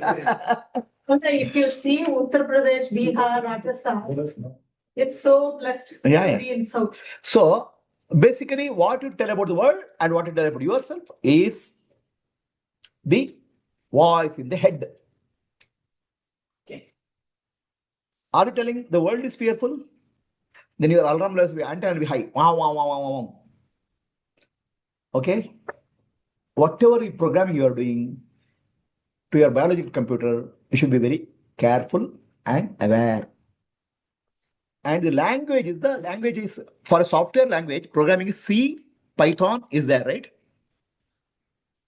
What language do you program your brain? You program your brain with a language. Okay? And language is always dualistic. The problem with language is always dualistic. Language is not non-dualistic. Any question you ask in language is in a duality. Okay. When will I get enlightened? The question. The moment you ask when, there's a sense of time. Okay, in the universe, there's no sense of time. Already sense of time is created. Okay. Oh God, please come. That means your God is separate from you. Already you are created. Anything you speak, the language is splits into two. You know that? Our main problem is the programming language. Language is the problem. And thankfully, we are living in Bharat. The language here, little bit more advanced compared to other countries. So in English, we say, I am happy, I am unhappy. That means Atma is happy, Atma is unhappy. Gone case. Okay. In Kannada say, Nanagi Santoshi ide. They will never say, Nanu Santoshi dedala. Nanagi Santoshi, that means happiness is there with me. What is there with me can go and come, but I am not affected. Atma is not affected. Understand? So that way your nervous system is little bit tuned to more reality. Atma. So grammar Kalina. Understand? Nanagi Santosha ide, nanage dukkha ide. Nanage ide. What I have is I am not that. I am is unaffected. That's the underlying principle in Indian languages. In English, I am happy or I am unhappy. Already your Atma is happy, Atma is unhappy. That's why for them to come out of that is very slightly difficult compared to our nervous system. Our nervous system programmed for that I have. And only thing is we say in Kannada, English, our language, Nanu Ananda Surupi. The I am of the nature of happiness. Ananda Surupi Nanu. But ನನಗೆ ದುಃಖ ಇದೆ ಅಂತ ಹೇಳಿದ್ರೆ ನಾನು ಸಂತೋಷ ಇದೆ ಅಂತ ನಾನು ಸಂತೋಷ ನಾನು ದುಃಖ ಅಂತ ಹೇಳಲ್ಲ. So ಹಾಗಾಗ್ಬಿಟ್ಟು ನಮ್ಮ nervous system is getting spoiled with the language. You know that? Program. Are you clear? So now many people come and ask questions. And Ramana Maharshi will ask only one question. What is the question of Ramana Maharshi? Who am I? Who are you? Find out. You know why?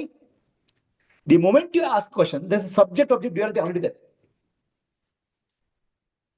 Any question, please ask me a question which is where no subject-object duality is there. Duality is not there. Ask me a question where there's no duality. Where there's no separation. When will be? That means already time is split. The thing is, there is nobody. Huh? Answer marta. Answer marta andre. First, we don't understand our question itself is creating duality. Question is creating problem first. Then the question of solution. Saying Tattvamasi, is it? Huh? Tattvamasi or Aham Brahmasmi, is it also dualistic? Aham Brahmasmi is also dualistic. You will ask the question. So, Aham Brahmasmi is also dualistic. Okay? Aham is there, Brahman is there. First you are assuming they are separate and now... First we are assuming that they are separate. Aham and Brahman, two are there. Then you are removing Aham, whatever upadhi is there, you remove. Brahman, whatever upadhi is there, then they are equal, he'll say. That's why Rudhartha is duality. Yogartha is not duality. Gurartha is not duality. So very words have three meanings. Rudhartha, Yogartha, Guna. Tattvamasi, is it dualistic or not dualistic? Dual. Because Tat and Tvam. So then, how do you make it non-dual? Tat, whatever conditions are there, upadhi is there, remove it. Tvam, what is conditions are there, remove it. Then it will non-dual. But the non-dual you cannot speak. The moment you speak, it's become dual. I am Brahman. Okay? Now already I am and Brahman have come. So that's why I circulated on the message in Sadhguru group. One Zen master. He says, only thing about reality you can say is, I don't know. The moment you say I know, duality is there.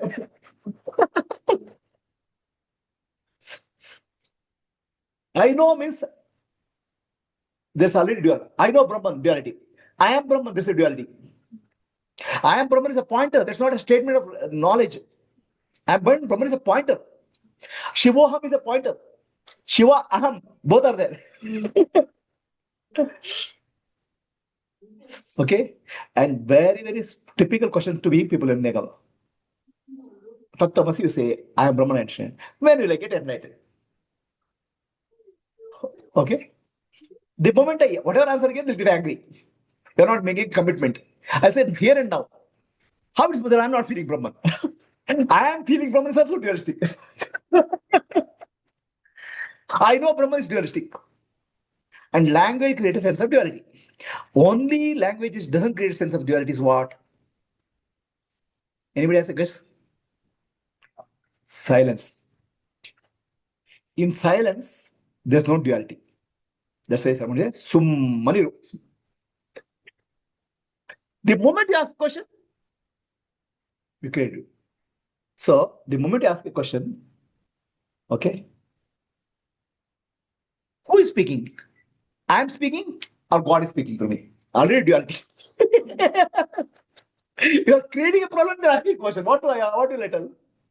No, there's no two, I'll say. How can there be no two? We'll say.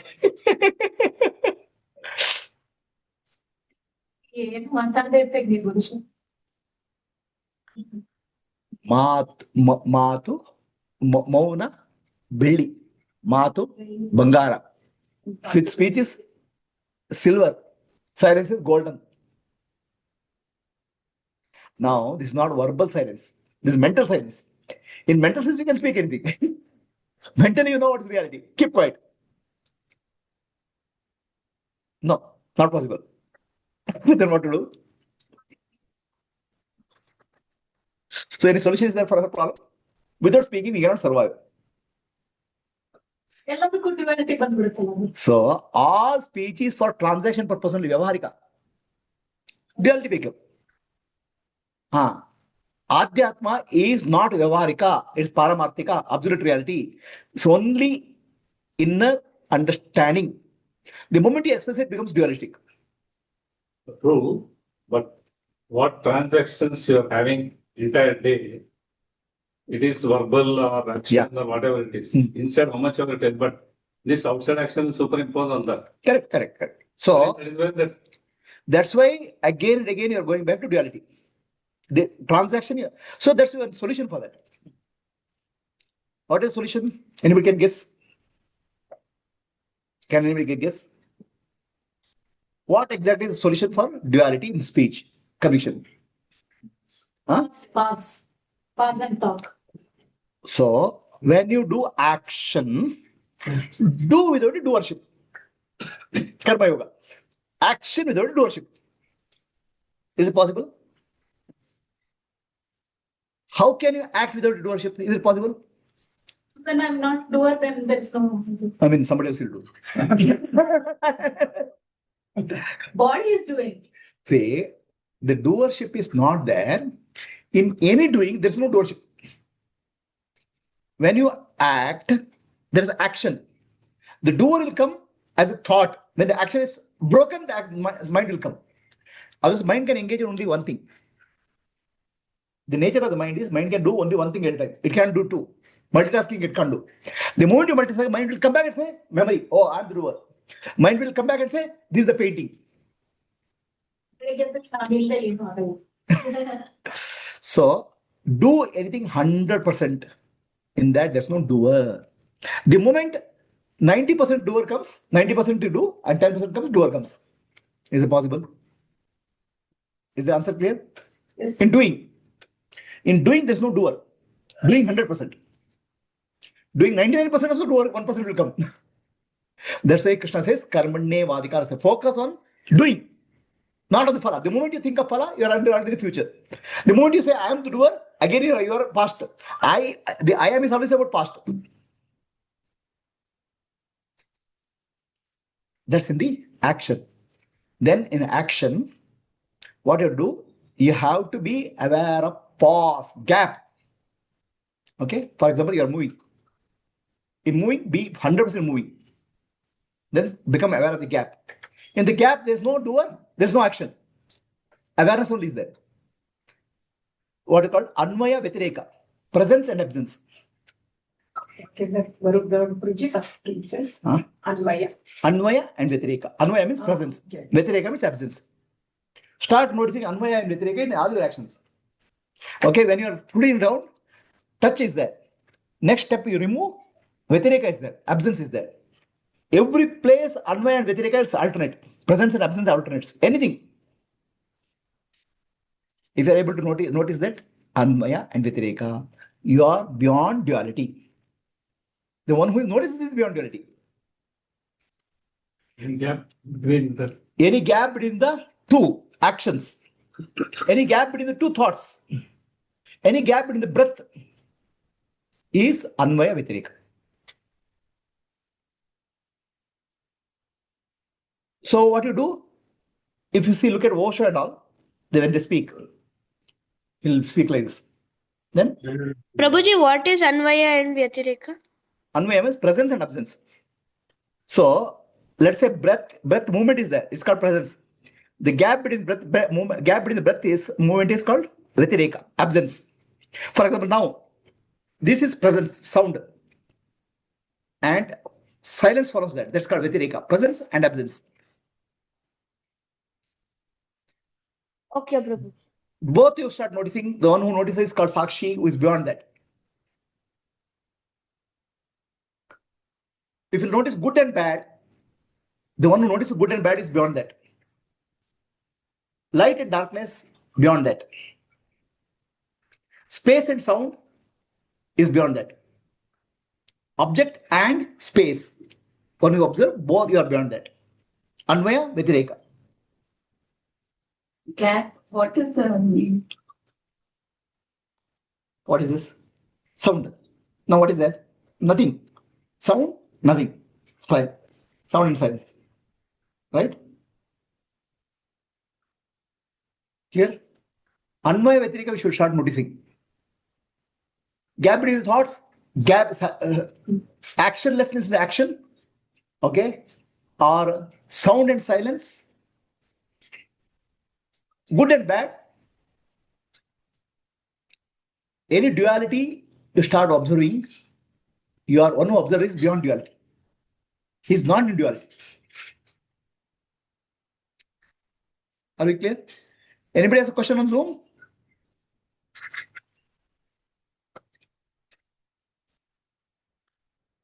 Basically, it is observing the gap or space between any two actions. No, both. Space and movement. Because once you start observing only one thing, you are holding on to one thing. Be aware of the space also. Don't hold it. You can't hold it. How to be 100% in action? 100% action is when you do something with full love, full attention, full details, you are in 100%. The body, mind, and intellect should participate. My daughter Katini is the artist. When she starts painting, 7 or 8 hours will go. She's immersed in painting. There's no you. If a good music is there, the music, you don't know how long music is kachari is there. Okay, the simple principle. If you love something, okay, and do it, Love and do it. Love and doing both together. Absorption. So I talk. There'll be severe back pain, nothing I'll know. 3-4 hours will over. And by the time people will get exhausted, I'll end the class because people are getting exhausted. I'm not getting exhausted. And every word I speak, nothing is planned. It will keep on coming. The flow will be there. It's called flow state. Action, karma yoga is a flow state. Flow state means the spontaneously things will happen when you are fully in karma yoga.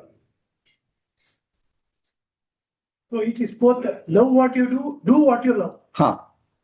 See, most of the people, what you love, do what you love, many people can't do it because of their survival and all. Do what you love. Love what you do.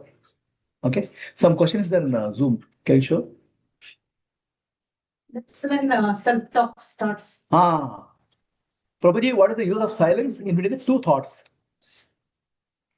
There's no use of silence. Silence is not useful. So you're asking me,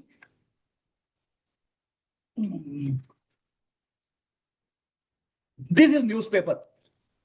What is the use of paper in news? Paper in the news. Vasudha? What is the use? Chirantan, what is the use of paper in news? Prabhuji, what is the use of paper in news? This is a newspaper, no? Yes, Prabhuji. What is the use of paper in news? News is this only, no? This news. What is the use of paper? Without paper, no news is there, right? Yes, Prabhuji. Without silence, can there be sound? No, Prabhuji. Right? And without inaction, can there be action? No, Prabhuji. Everything is dualistic. So if you observe the duality, you are out of the duality. If you are able to duality, you are out of polarity. Now what will happen? In emotions, do you observe duality? I'm happy, I'm happy, I'm happy. Okay? And understand, unhappiness will follow. Okay? Nothing comes in individually. So, then what will happen? I'm happy, I'm happy. What will happen if the happiness goes tomorrow, day after tomorrow? Then you are already unhappy. Because already you have created time. Already you have created a future. So, What Prabhuji, Prabhuji, if we think that if we are happy, if we think we are happy, then unhappiness will come, right, Prabhuji? No. Happiness or unhappiness, they'll come and go. I can't do anything about it. Right? What will happen? We have to be able to observe both. Happiness comes, aya. Happiness goes, gaya. Unhappiness comes, aya. Unhappiness goes, gaya. But I am the unaffected. I am the Atma, unaffected by happiness or unhappiness. That you have to have awareness. Okay. So what happens if we try to hold on to happiness? It can't. Nothing in nature you can hold on. Is there something in nature you can hold on? Only Atma is permanent. Brahma Satya. Everything else is changing. The question is, okay, today I have realization. What will happen at the time of death? First of all, you are already creating a concept of death. Already some death itself is illusion. So you are creating a concept of death. So what thoughts will come at that? Thought also is another illusion. So already you are creating illusion now. Understand?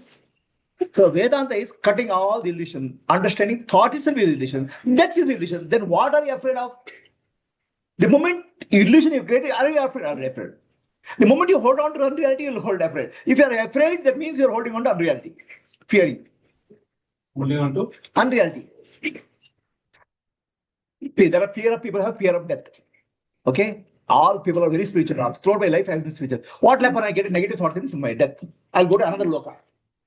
Okay? What will happen in that loka? Nothing is, no spiritual support is there. What to do? No spiritual ICU. What to do? Already death itself is the illusion. Thought is another illusion. So with two illusions, you are creating a third illusion that something will happen. And fourth thing will happen is fear.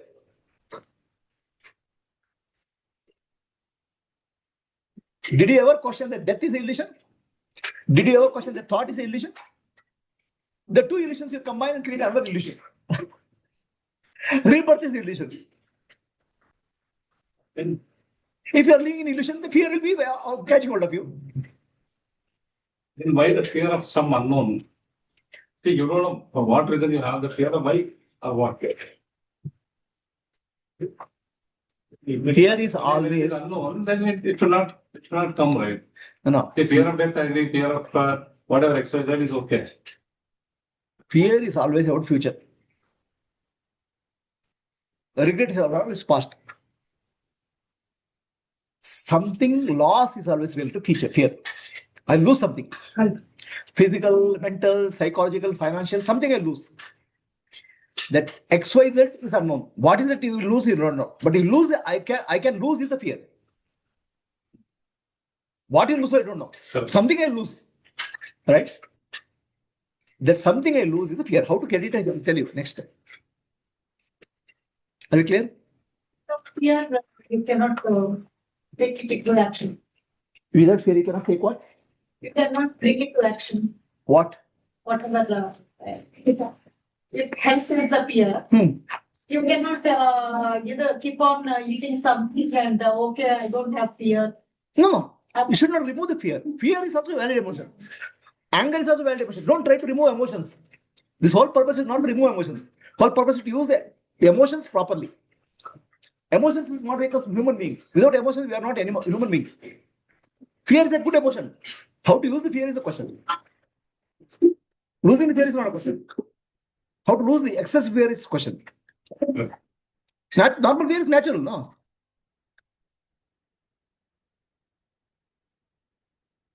Excess is a multiple.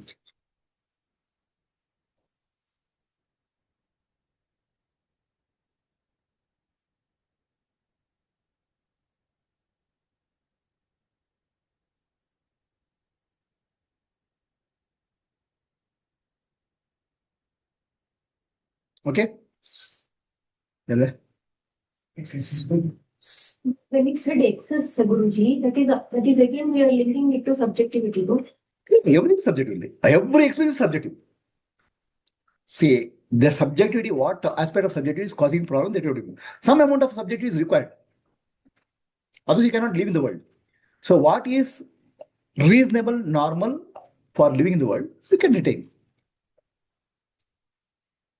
Now, the problem is all excess, all is in excess. Fear is excess, anger is excess. Emotions, anger is okay, right? Emotion, nothing wrong in that. Even do you know enlightened being also can get angry. But anger is used in a proper way. Anger is an emotion which will help you to do something meaningfully if it's done properly. Anger itself is not wrong. Jealousy itself is not wrong. All emotions are there for our evolution. The moment you use the emotion in a reactionary mode, they'll become, instead of evolution, it becomes devolution.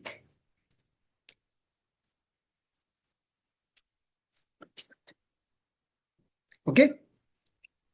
Purpose of ego is for acting. Is it? Why ego is required? What ego does, please tell me. Anybody can tell properly. It creates problem. What is the function of ego? It is neither a doer, nor an enjoyer, nor a knower. It's a claimer. It's only claiming.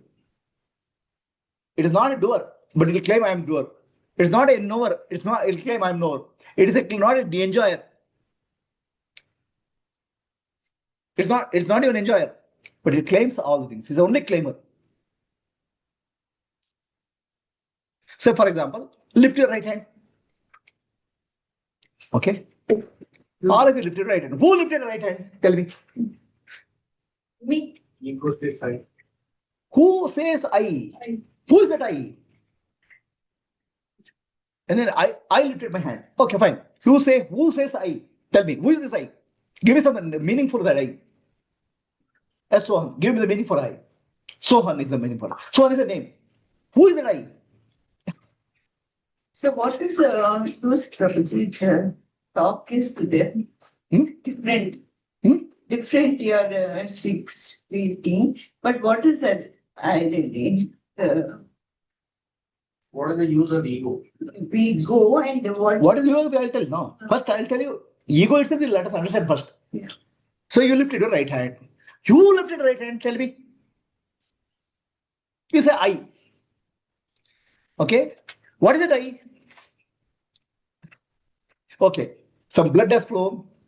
Some heartbeat has happened. Some brain signals have operated. Who is that I who are operating all these things? Huh? Section you need. The word has no meaning. Okay?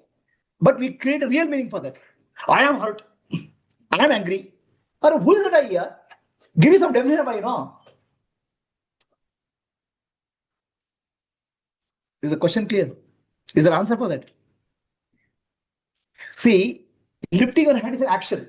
So to lift one hand, you have to million actions have to happen. Blood has to flow, the heart has to beat, okay, brain has to function, some electrical signals have to go.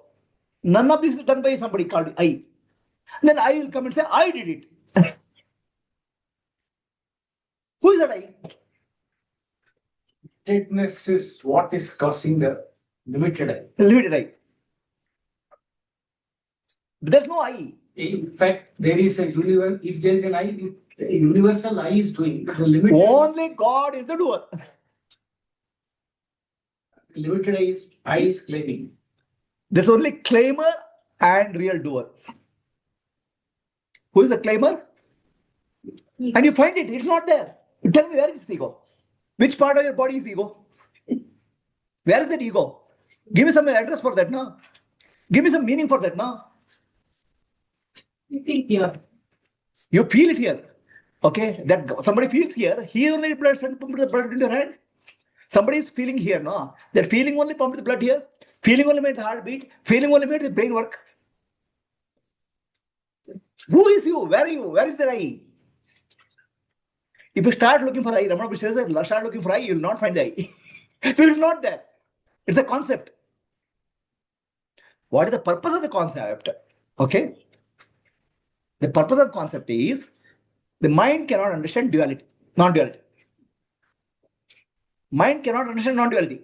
So mind requires the duality to non-duality to be broken into two for recording purpose. Okay. For the only purpose of recording, it needs two. Otherwise, it's not dual only. So when, okay, again you lift your hand. Right hand, you lift it. Okay. So now, when you lift your right hand, do finger like this. Okay. Finger movement like this. So, with your left hand, show me where is the beginning of the finger? Here. Where is the end of the finger? Here. Is the end of the finger here? No. If finger has to end here, blood has to come from here.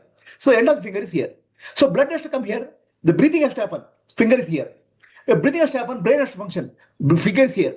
If brain has to function, breathing has to happen. Air has to come from California or America, somewhere. Okay, air has to come, earth has to be there. And earth has to be there, solar system has to be there. In your one single action, the whole universe is participating. You know that? The whole universe is participating, God is functioning. But your mind says, only my finger is this much. Is there any doer other than God?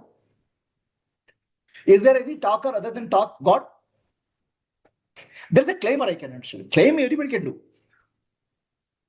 And claimer doesn't do anything. He only claims. Intention comes from the thought that I have. Intention doesn't come from thought. Intention comes from consciousness. Thought is just a program. So write a computer program. Who does the programming or the intention? Computer does the programming. Intention.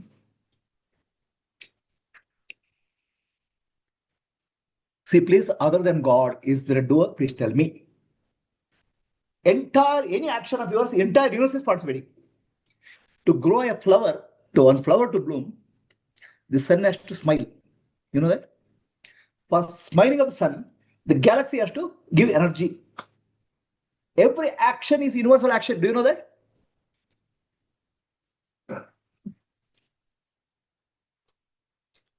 Now you have concept of I am doer and God is doer. Is it possible? There are two. Then question comes, why I am suffering? If God is doer, why I am suffering? You are suffering because you listen that you are suffering. So there is no two at all. There never was a two. But we had an illusion of two all the time. The illusion is causing us suffering. So somebody asked Ramakrishna Paramahamsa, you say God only is the doer. Then why there is evil in the world?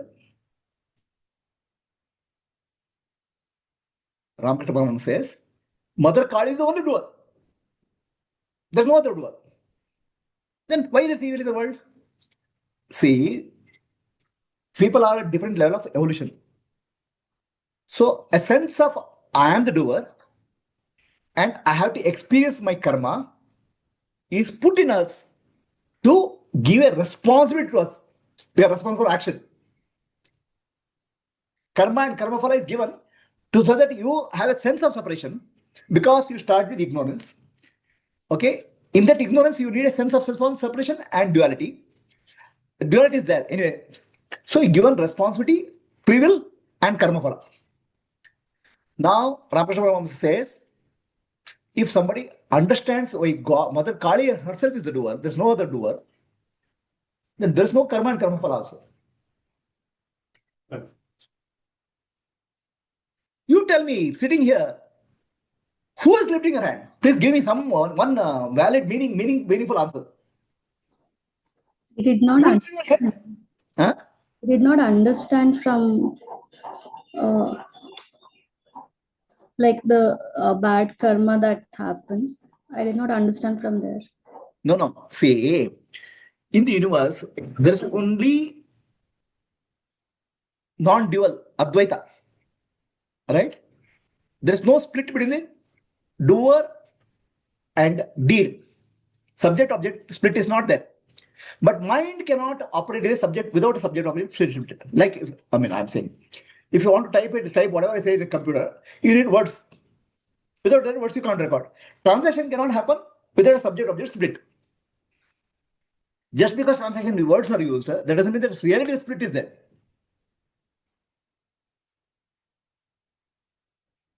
The split is only in the concept. This much you understood, Kateri? Yes. See, for example, I lift my hand. I say, I lift my hand. Definitely, I lift my hand. I use the word called I. What is this I? Is the body, is the I? Body lifted the hand? Or I am something more than the body? Okay. So, to lift the body, the finger, the heart has to function. The brain has to function. Who lifted the hand? Oh, somebody sitting here and my heart lifted the hand? Or how the air come into my nose? How the sunlight came? So, entire universe is participating by lifting my hand. Do you understand what I'm saying? Is that clear or not clear? That is clear. So now, where do you put a boundary for I? Where is? Where is the boundary for I? Use the word called I. Where is the boundary for I? Is the body boundary? Is the space boundary? Is the solar system boundary? Which is the boundary for I? There's no boundary. And that no boundaryless is called God, Ishvara, Brahman. Now, where is the boundary has come into picture? Your mind, concept. You say, finger is this much only. That's a boundary. No, finger is my body is functioning. Your body can function without gravity. Your body can function with the solar system. So mind is cutting the reality into pieces to understand. Fair enough. But that's not reality, no. Is it clear to all? Guruji, if God is omnipresent, then why evil is there? That's what. That question is, God is omnipresent, He is omniscient, He is all merciful or compassionate. Okay? Electricity is omnipresent, it's present in all gadgets. Why some bulbs are fusing? Some fans are not working.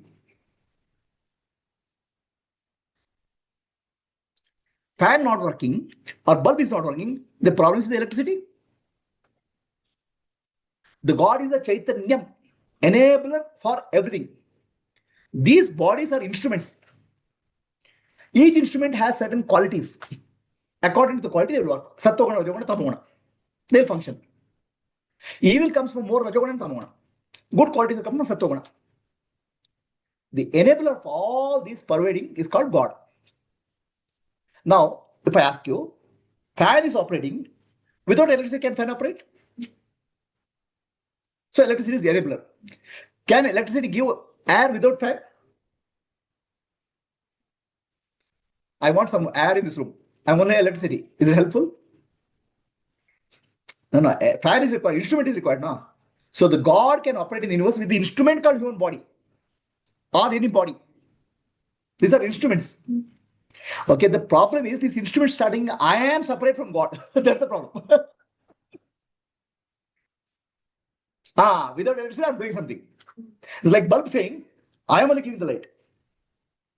So the actions happen in the world because of electricity and bulb work together to give light. But electricity is not doing anything in reality. Similarly, God is not doing anything, but He is enabler of everything. The problem of evil comes, what is enabled, the instruments, they're starting, I'm autonomous.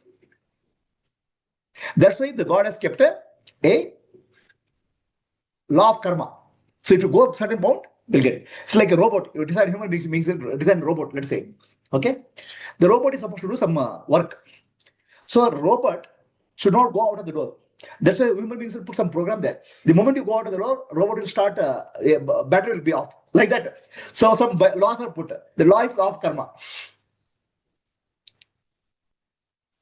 So that you are within the boundary.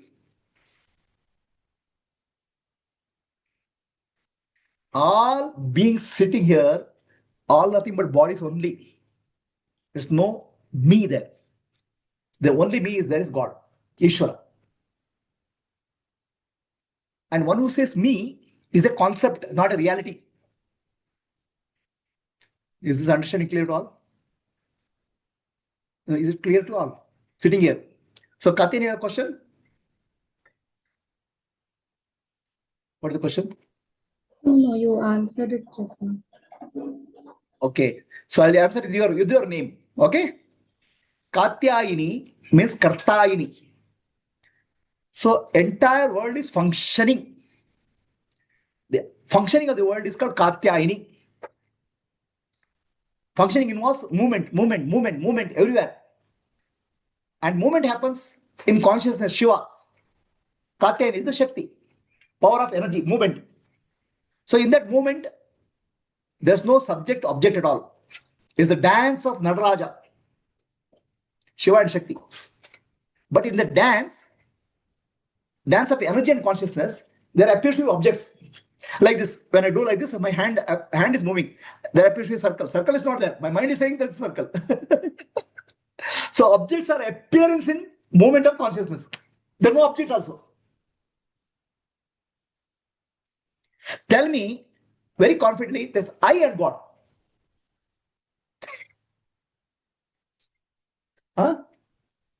Same. Now the question comes, when I speak, is ego speaking or God speaking?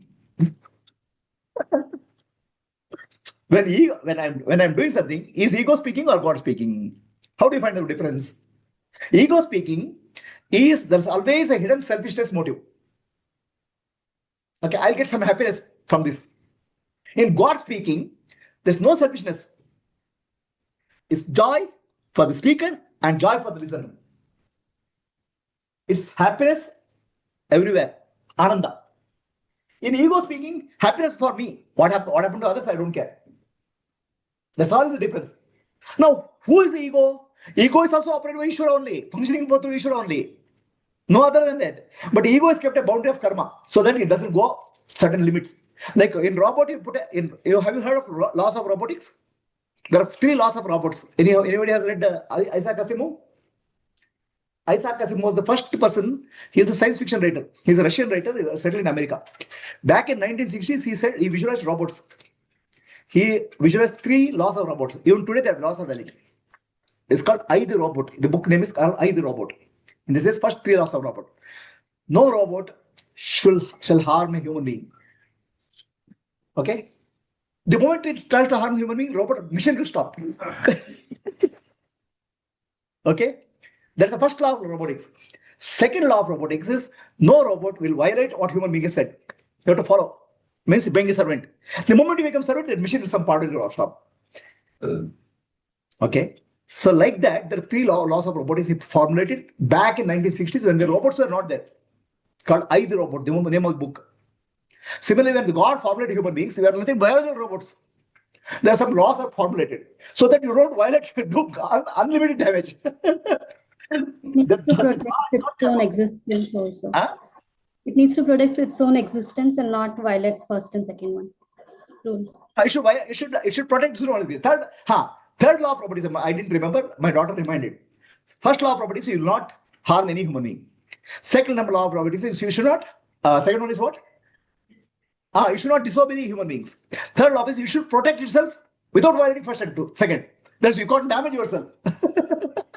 So these three laws, God has put in the head of all of us. We are nothing but biological robots with a functioning computer in our head. Hear that?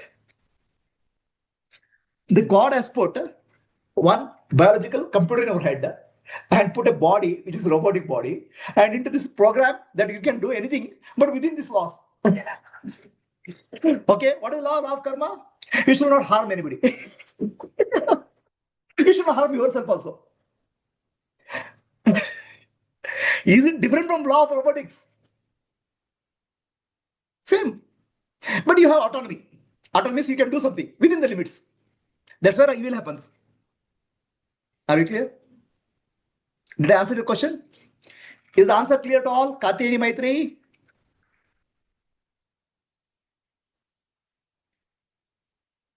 There's no law for Asura. Asura also has law. They have law of karma operates. They don't follow. No. You don't follow. Forget Asura. You are following the law of karma, you are following properly. No. So, result will come. Reactions will come. If you don't care for the reaction. Yeah, they'll come again. Prarabdha karma. Robots again. Huh? Robots again? If they don't follow the law. Then some part of the machine will not work. If you're trying to harm a human being, there's a sensor, it will stop their movement, hand movement. But that is when he formulated. Now robots have become autonomous. What you call as they're self-learning. Now what they plan, what they think, we don't know. The rules will apply also, we don't know. They are self-programming also. Humans will follow. Humans will, wherever you go in the world, the law of karma will catch you. Yeah. No. If law of karma doesn't catch, wife will catch. But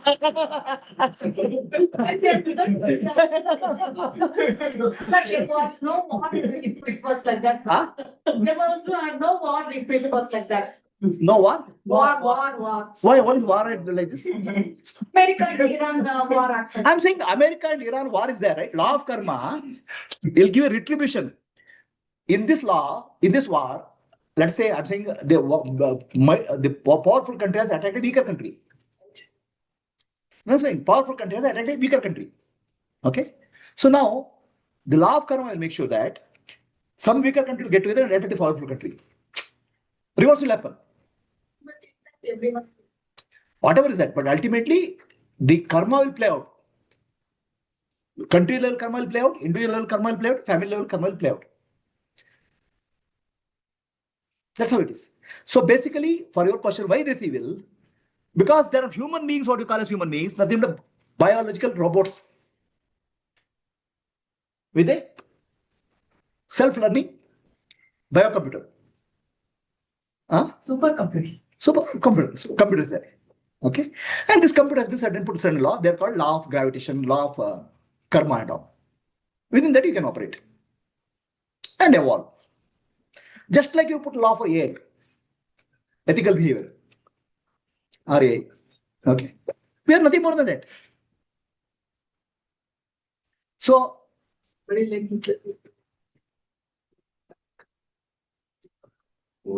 yeah, one person coming, yeah, it is a collective karma of the society. Collective karma of the society will come as a very evil person, equal to Ravana.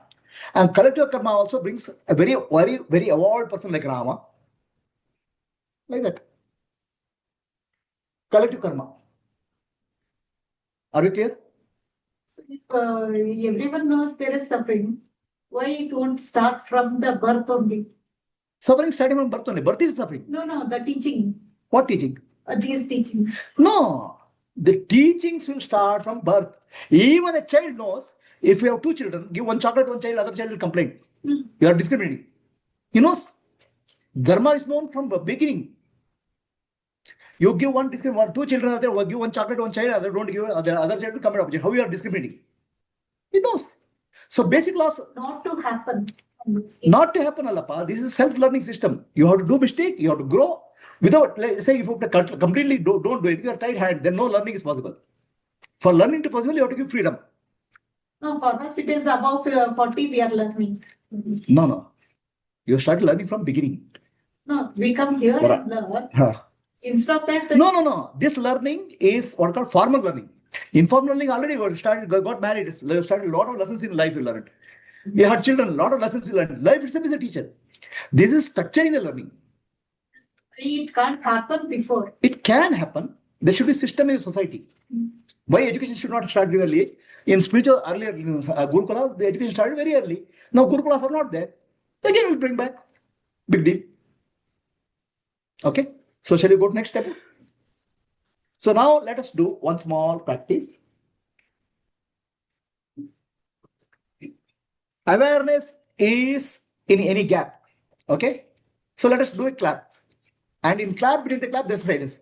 1, 2, 3. Pause. 1, 2, 3. Listen to the sound. 1, 2, 3. 1, 2, 3. 1, 2, 3. 1, 2, 3. 1, 2, 3. Who is there in the pause? There's no sound. There's no other. Just awareness. You, Sakshi. Who is aware of sound and silence? Sakshi. It's what you are. Where is Sakshi sitting? Is it sitting in the body? Is it sitting outside? Nowhere. We can't find out. And we'll think Sakshi is sitting inside. That's also another concept. Okay. Let us again do 1, 2, 3. 1, 2, 3. Gap. 1, 2, 3. 1, 2, 3. 1, 2, 3. One who is able to observe sound and silence is called Sakshi. Sakshi is present in sound. Sakshi is present in silence. Anvaya, Vyatireka.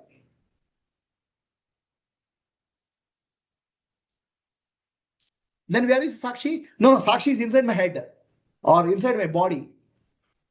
Sakshi is inside body also, outside also. Entire universe is functioning. Okay. Let us take another practice. Become aware of your breath. Moving in the stomach. Hold your hand. Keep your hand on the right hand on the stomach. When you breathe in, the stomach rises. Breathe out, stomach falls. Become aware of the movement of the stomach. And there is a gentle pause between the two. Become aware of the pause. Movement and pause.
Sit quietly.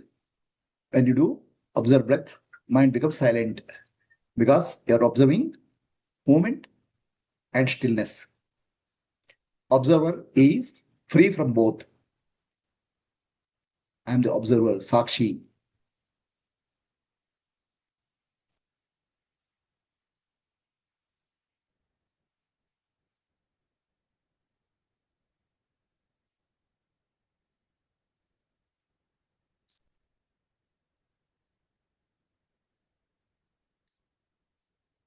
Now, do a slow, gentle, deep breath in and gentle breathe out. Breathe in deep, slow, hold the breath. Breathe out gentle, long, hold the breath. You create deliberate pauses. Breathe in and breathe out. Breathe in deep and slow. Pause. Breathe out long and long. Pause. This is called box breathing. Let us do box breathing. Breathe in deep and slow. Breathe out long, making a sound.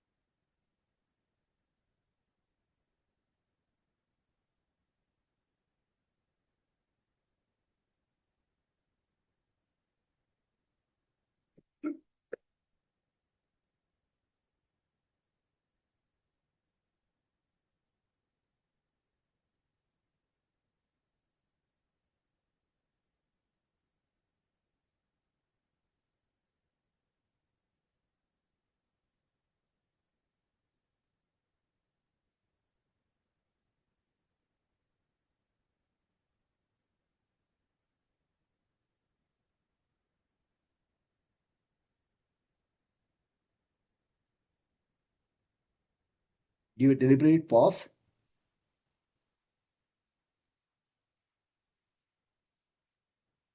Now let the breathing be natural. Observe the breath and pause. Become aware of the tip of the nose bridge, where breath is touching when it moves inwards, touching when breath moves outwards.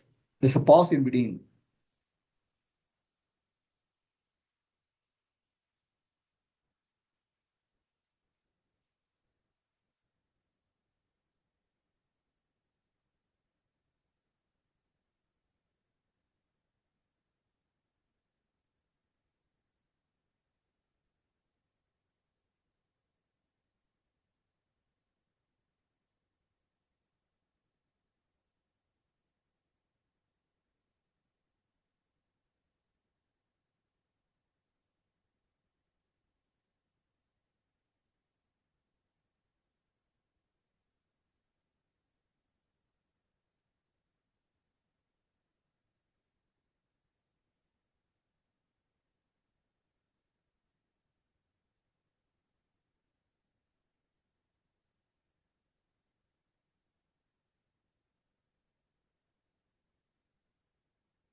Sit silently.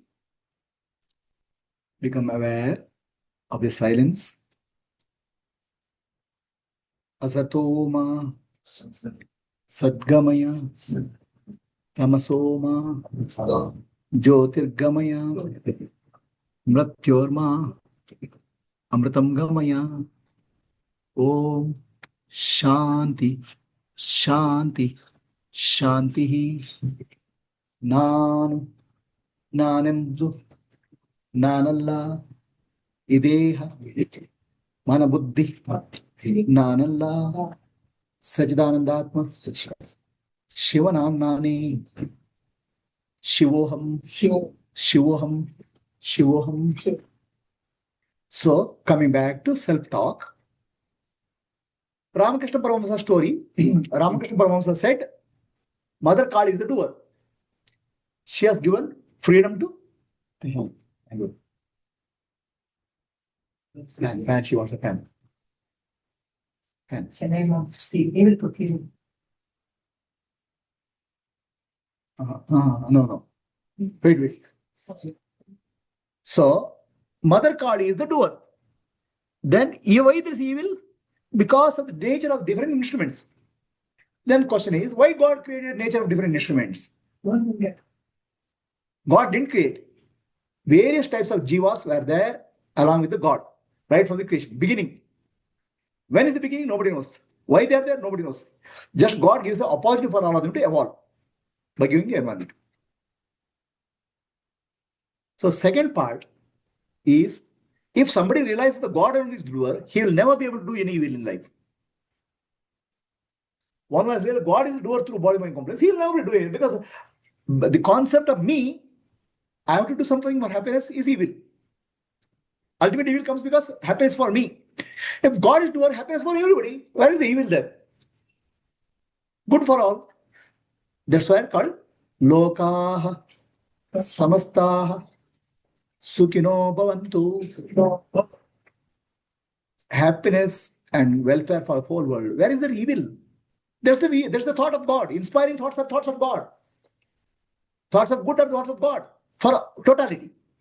Thought of selfishness for me, individual. That's all is decision. Otherwise, everything is God only. The one who speaks through your tongue is God. One who hears through your ear is God. One who sees through your eyes is God. One who breathes through your nose is God. But one who claims is the ego. And ego is not real. If your inquiry is not real, then what are you trying to do? Spiritual sadhana. Discriminating the ego and God, that's all. Discriminating the actions, which are loka kalyana or selfishness. That's the distinction you can do. Nothing else. Right? So what do you tell yourself? What do you talk to yourself about the world and self? For the world itself, the talk should be reality. Jagat Mithya. Name and form are unreal. And everything in the world is temporary. We have to speak more in terms of reality rather than illusion. The reality can only learn through Vedanta. Constant change is the nature of the world. So that's why I should not hold on to anything. These are all reality talks. I am of nature of Atma. I am Atma Jyoti. Nanembudu. Nanalla. Ideha. Manabuddhi. Nanalla. Sachidangatma. Shivanannani. Shivoham. Shivoham. Never tell I am bound. Never tell I am a sinner. Never tell I am wrong. Just tell I am pure consciousness. That's what you have to program your nervous system, biological computer. And tell your biological computer the world is God. The world is not evil. World is of nature of God. World is nature of Satya. Brahman. Word in the nature of Brahman is called prema, love. Love is the nature of the universe. That's called Divine Mother. So speak the reality. That's what you have to tell your brain, nervous system. Otherwise, your nervous system will go haywire.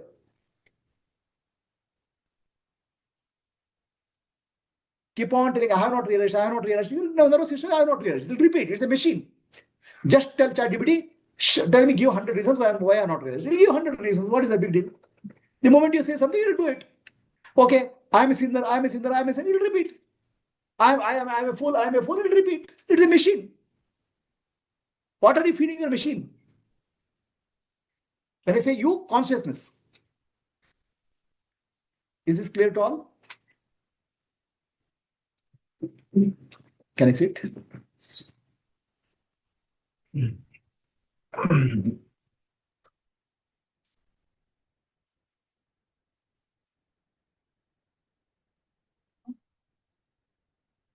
Yeah, it's okay, nothing.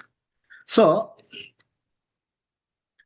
basically, ultimately, your life is in your hands. In my hand, my brain is there. How I program my brain is my life. Your life is in your hands. I am the conscious being. How I program this biological computer is my life. You can make it miserable. You say it misery, it will repeat misery, misery, misery, misery, misery, misery. If it is peace, peace, peace, it will repeat peace, peace, peace.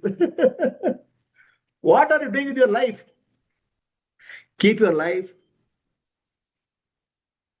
and program your computer properly. Is it clear? Any complications?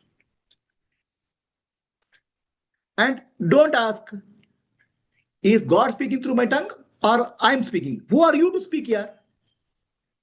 I mean, ego can speak anything. Ego doesn't even know how to bring one gram of blood into your tongue. Then who is speaking? God is speaking. But God is speaking through the ego also. But ego being tamoguna, rajoguna, it is creating noise. So only thing which you can do is become more and more aware, go to Sattva-guna. And how to go Sattva-guna? Simple, do the breathing practice. Do Karma Yoga. Nothing else.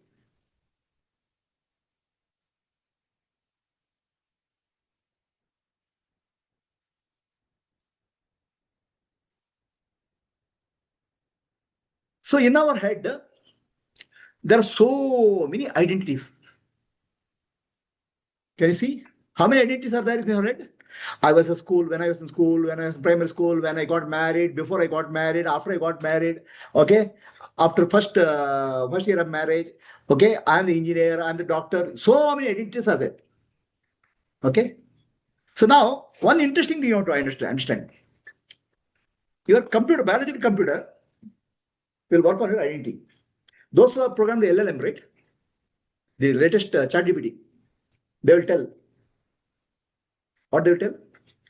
ChatGPT, now you are a engineer. Okay? Then it will start giving an engineering answer.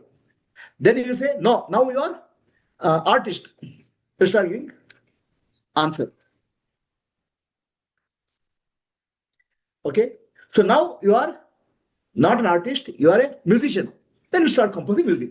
You have to give identity, no? LLM, you have to give identity, right? Then after that, you start doing something. What identity you are giving here? Whatever identity you will start doing. So, what identity you are giving? For a seeker, you'll give, oh, seeker identity, I'm a seeker, I have not realized. Okay, it'll give a lot of answer why you have not realized. Okay? No. I am a housewife. Okay, what about the electricity bill? What about the monthly bill? You give that identity answers. Who gives the answer? The biocomputer.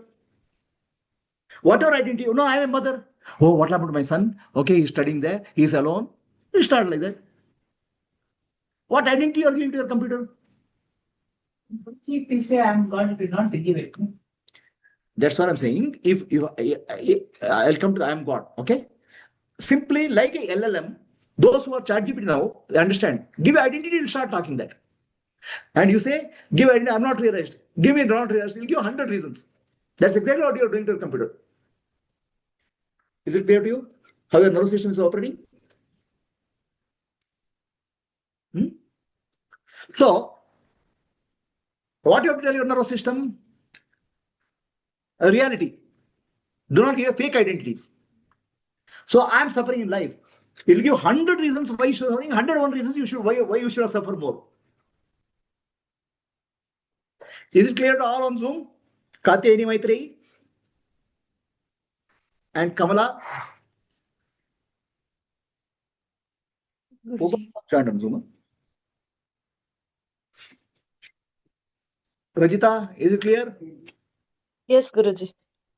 So, So it's what like an LLM. Huh? It's like an LLM. So we should be careful what role we are asking the LLM to play. You're so every careful minute. about prompting, no? Prompting, you know. Here, what are you prompting? Yes. What prompt you are giving? If you give The right prompt, you give identities, right answer. Guruji. We go on giving false identities as a prompt, Guruji. That will give you suffering, no? Yes. Okay. So Now change the the question. prompt. Now the question is, I don't know how to do prompting. So LLM, I don't know prompting. You go to Google classes and learn prompting. If you don't know what prompting is, then come to class. This class, I'll teach you what is prompting. That's what Vedanta is all about. Vedanta means Simple, how? Guru.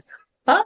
Vedanta means what? What is the Simple. right understanding? No, that's the prompting. No, if you don't believe that I'm God, come to Vedanta class. Tattvamasi will teach. That's the prompt. Did I answer your question? Hello. If you don't believe you're God, come to Vedanta class. The teacher, the guru will tell very authentically, Tattvamasi. Why Tattvamasi? Tat, Tvam, Asi. You'll give it a million times, you'll repeat. Then you'll go into your head. Then what happens to old prompts? Old prompts which are programmed here. What happened to old ones? The new ones you will say. The moment you change your identity, LLM, how it behaves? One engineer prompt is engineer. Next you say, no, you are not engineer, you are a musician. It's not music. Engineer prompt is there. Doesn't matter to you. Music prompt has started. So what you have to do in your prompt? Okay. So I'm suffering in life. Change the prompt. No, I'm divine in life. Then the whole thing, music will change. Is it as simple as that? Only thing is, you have to do the prompting in Sattva-guna.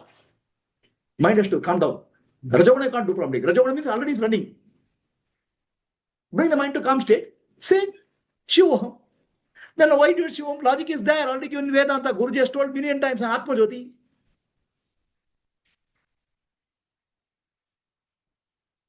Or Divine Mother is operating through me. Divine Mother is me. Only Divine Mother. Bring that simple prompt. The whole thing will change. So what do you want? Many sadhakas will do. Okay. They will invoke deity into their body. Hey, Divine Mother, operate through my mouth. Operate through my tongue. That's called Ahvan. In various parts of the body, they do Pratishtapana. Then say Divine Mother is only functioning through me. It's nothing but prompting only in some way. Are you doing that? Is it very complicated?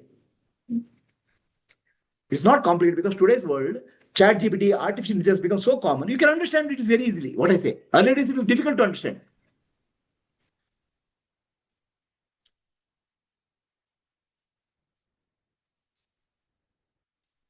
So, there are many identities. You can choose whichever identity you want to suffer. Enjoy. There are hundreds of identities. Oh, my life was so beautiful when I was school. When I was at school. No, my life was so beautiful when I was doing a job. You can choose whichever identity suffer now. Or you can choose an identity which is beyond that. Divine is operating through me. I am divine. Oh, no, how I know I'm divine? Your thoughts and words and actions will be divine. It will be beneficial. Loka Kalyana. That's all.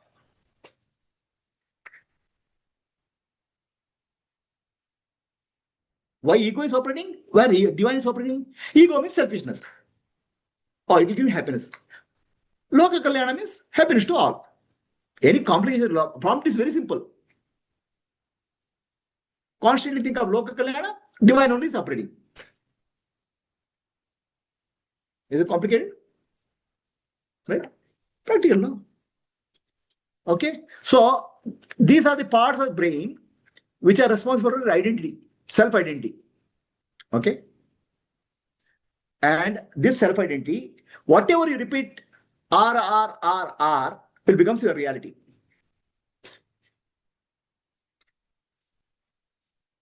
We have so many identities. Husband, father, worker. Just think of something. One identity you choose, immediately thoughts related to that identity will come. I'll give you an example. Okay. Now all of your women, right? Housewives. Just think of mother-in-law, what thoughts will come? And mother-in-law just think of daughter-in-law, what thoughts will come? Already the program thoughts will come. Just husband thinks of wife, what will happen? Immediately fear will come. All programmed. Sense robot. Sense of robot. So the moment you think of identity, the moment you think of no, I'm something here, so what thoughts will change? What are you doing to the LLM? The first AI is not today. First AI happened millions of years back. Today, we are creating a second level of AI.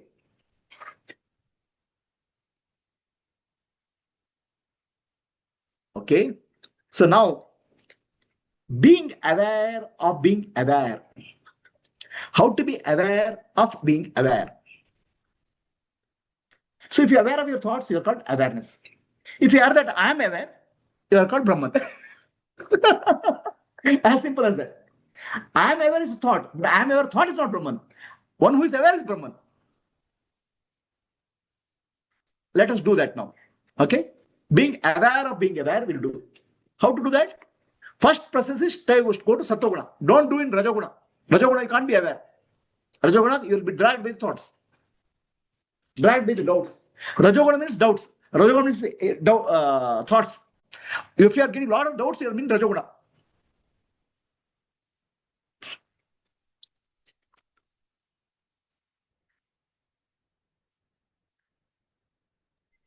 What about Tamoguna? Tamoguna means dullness, sleep, unconsciousness. Okay? So let me guide you through being aware of being aware. So first let us do the breath to calm our mind. Come to Sattoguna. 10 rounds of breathing. 4, 7, 8 breathing. Breathe in deep, 4 count. Hold, 7 count. Breathe out long, 8 count with the sound. 10 rounds.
Sit silently with your attention on Adna Chakra.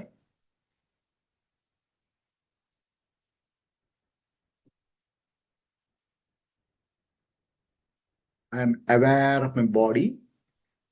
But don't say, just listen. Mentally say what to say. I am aware of the body. That's why I am not body. I am aware of the breath. That's why I am not the breath. I'm aware of the peace in the mind. That's why I'm not the mind. I'm Sakshi, witness of all this.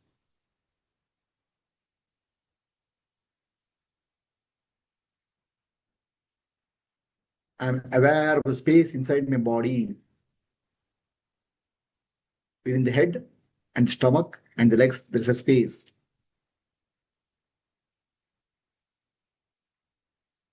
The space is everywhere. The space is no boundary. I'm aware of the total space. I'm Brahman, infinite, like space.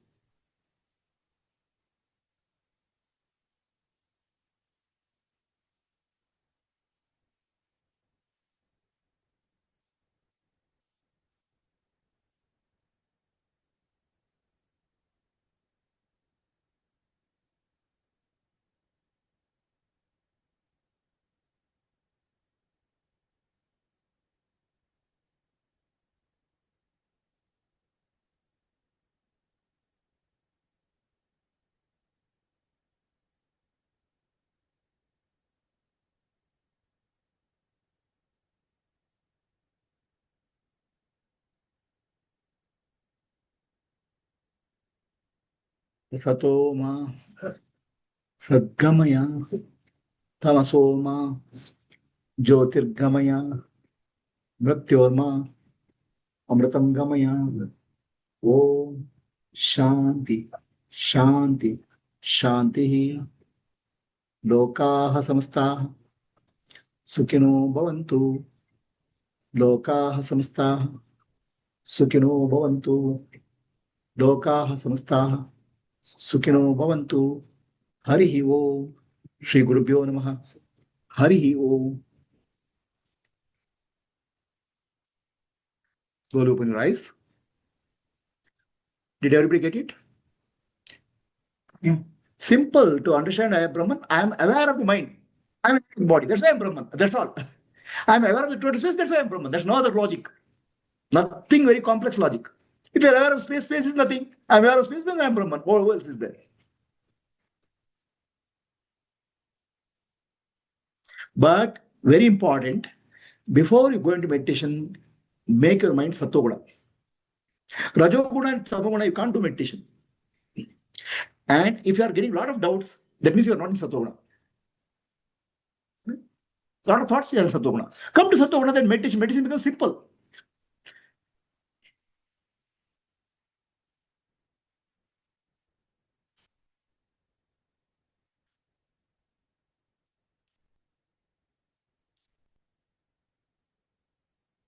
Now we'll take the next topic, head, heart, and hands. So, the head, heart, and hands is the next theme. Head means logic, thinking. Heart means love and compassion. Hands means service. When we have a disturbance in our life, that means this head, hand, and hearts are not cooperating with each other. They are not working together. They are working together. Where is this disturbance in your life? Not hand physically. I'm saying action, karma yoga, service, but a little bit.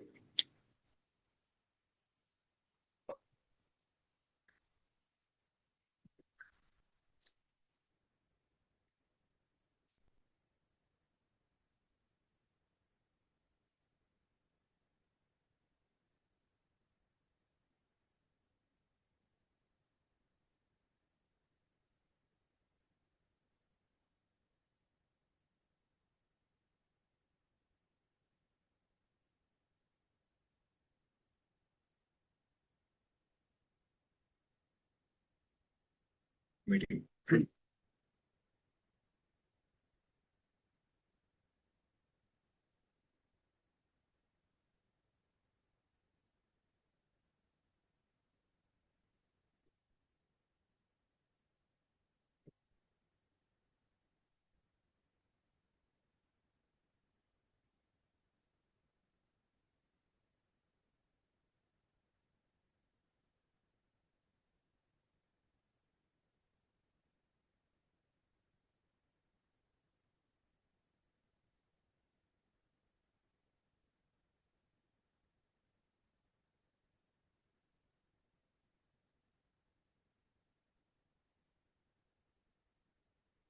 It represents Jnana Yoga, Karma Yoga, Bhakti Yoga. All are required. All are required. People think that I'll do only some small part. No. Okay, this is wrong understanding. You have to be total personal, total being. And everything with the action, as awareness.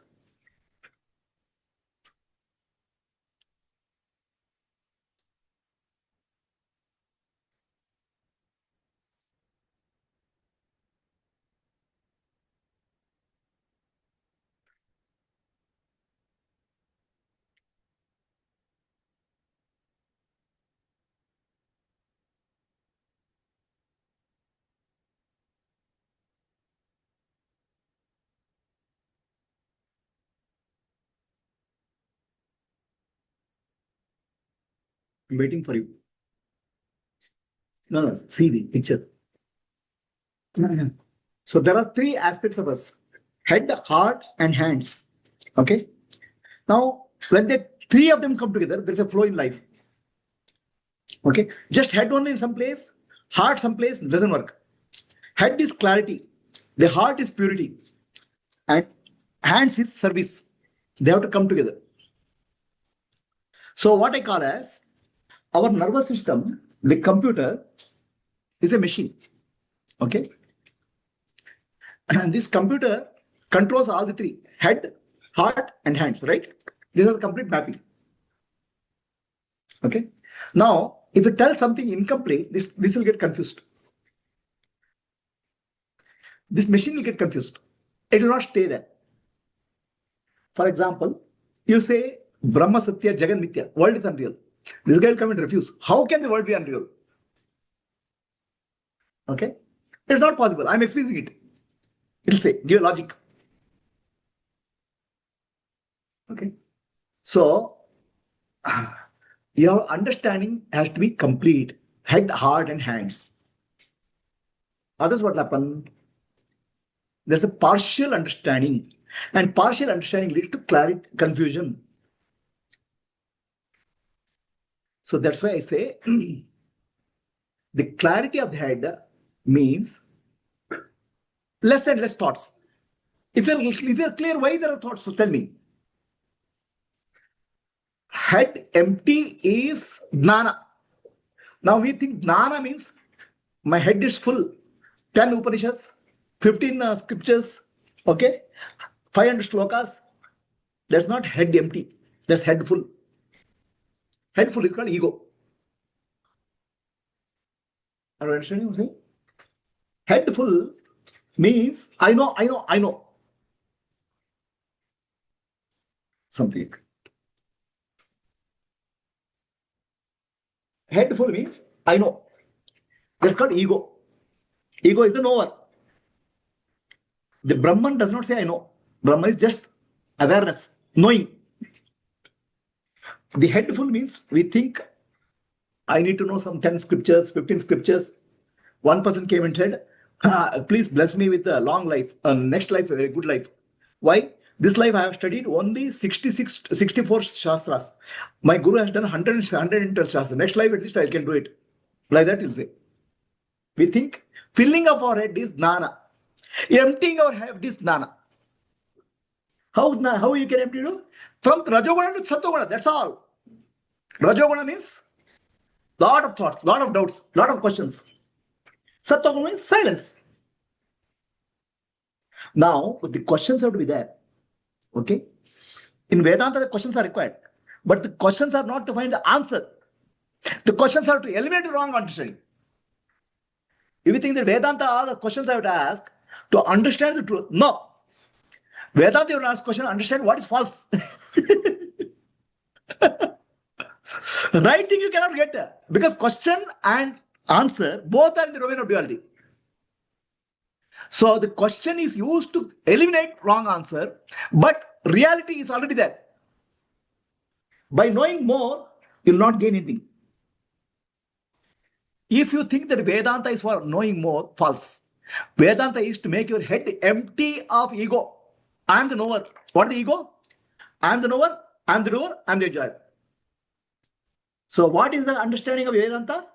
Naham karta, naham bhokta, Naham Dnata. I'm not the Karta, Bhokta, Dnata. I'm not there. Who is the Karta, Bhokta, Dnata? Harireva Karta, Harireva Bhokta, Harireva Dnata. The enjoyer, knower, and experiences God. But I am the claimer. Ego is the claimer. Only claim you can do. Ego. What kind of life is this? We're all dummy. Really? But we keep on making claims. God alone is the knower. God is the doer. God is the so the God is the doer in the sense. God doesn't do anything. The presence of God makes things work. That's why he's the doer. Presence of electricity makes fan work. That's why he's the doer. Electricity doer. God does not know anything. Presence of God makes the brain to understand something. A brain to capture knowledge. God is not the experience. God is the experiencer because it's not the God will experience something. The moment you put in tongue, the taste is experienced by knowing God. Is the knowing principle. Exactly like electricity and fan. Electricity and bulb. So what I can repeat, what is the truth? Naham karta, naham bhokta, naham dnata, harireva karta, harireva bhokta, harireva dnata. Other than the God, nothing is there. Other than what? Nothing is there. Nothing, nothing. But ego appears to like a thing. It is not a real. Ego appears to be very solid compared to God. More solid than God. I. Where is that I? Which I? Only I which is there is Bhagavan, Paramatma. All others are nothing but fake eyes. So Vedanta is not to find the Bhagavan, real eye.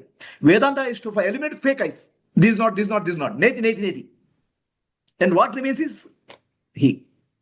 So head is to empty out of our concepts, doubts, thoughts, which are not real. All thoughts come from real, unreal identity, fake identity. Once you ask, where is this I? There's no I. Who is afraid? There's nobody. There is fear. I. What is that? Body is I. Body is not I. Body after the dead body will be buried, burnt. Then what is that I? The I is consciousness, which is everywhere. It is not object. Are you clear? So then, head and heart. The challenge is pure awareness is transcendental. Pure awareness. Oh, transcendental means somewhere it's there. Okay? Somewhere it's there. I have to go somewhere. False idea. Vedanta people in Vedanta, I have to run away from the world. False. Because the world is Brahman, you can't run away. I have to do samsara tyaga. False. You cannot, samsara means thoughts. That's all, nothing more. Samsara is not the world. Okay, you have to drop the words, thoughts. That's okay, I agree. But you cannot run away from the world. Non-duality means people are wrongly understood. Non-duality means I have to go away from the world. Where you will go? Where will you go? Go to a place where God is not there. Find a place. If where God is not there, such a place is there, go. No, I have to go run away from the world. How is it possible here? World is God. World is Ishvara. Appearing as Ishvara. That's called Virat Rupa. Central world is called Hiranyagarbha. Causal world is called Ishvara. Three forms of Ishvara are experiencing day in and out. Where will you run away? So, remove the idea that I have to run away from the world, you remove it. The Vedanta is there only to remove the concept of separation from anything, including the world. I am separate from the world. Your Vedanta Jnana you have to use to cut false things. Vedanta Jnana don't use it for gaining knowledge. Vedanta Jnana don't use it for gaining answer to your question. Vedanta Jnana use it, cut the questioner. Destroy the questioner, which is false.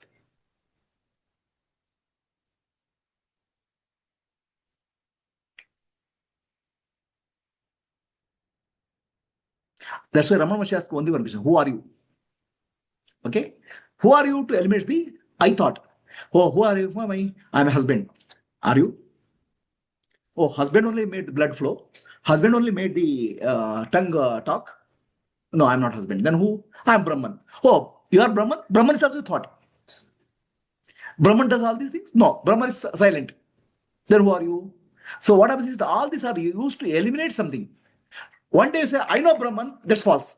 Because again, duality is there. I and no. I know Brahman. Brahman becomes and I. Brahman becomes object. You don't know Brahman. Is it clear to all on Zoom? Anybody has a question? Katyayani, Maitreyi, Rajita, Dr. Vipin? Clear, Guruji.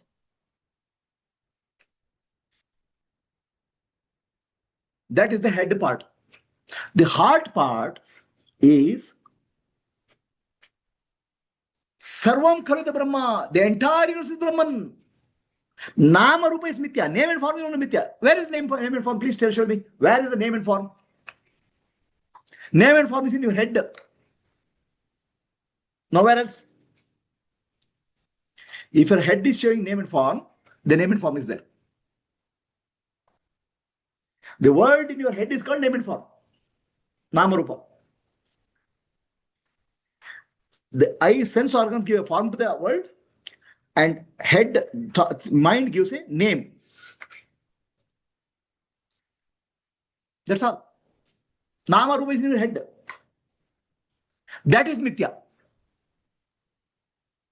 Mithya means unreal, changing. It's not a primary reality, secondary reality. Like gold is Satya and necklace is Mithya. Mithya, so the world is Mithya, means world is not there, it's false.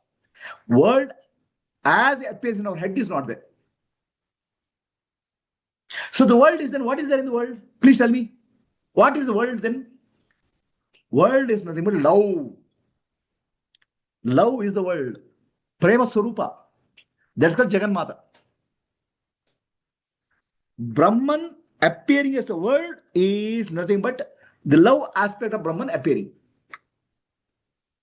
So Brahma Satya, realizing Brahman as peace, Parashanti, and as Paraprema, love for all. That's called Divine Mother, Jagannatha. Then if you have love for all, service will come naturally, hands will already operate. Then you may not go and change the world. You may start doing something, whatever is possible. Head, heart, and no, there's love. Oh, you have your child, you have love, but you don't feed the child. Is it possible? Love will always translate into action. So now, this understanding only gives a clarity to the brain computer. Others will be always confused. Half truth. Ardha satya will confuse. Head has to be full of clarity, means empty. Heart has to be full of love. Hands have to be full of service.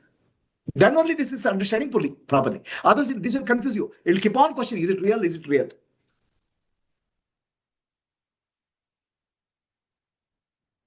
And the feeling is called bhava.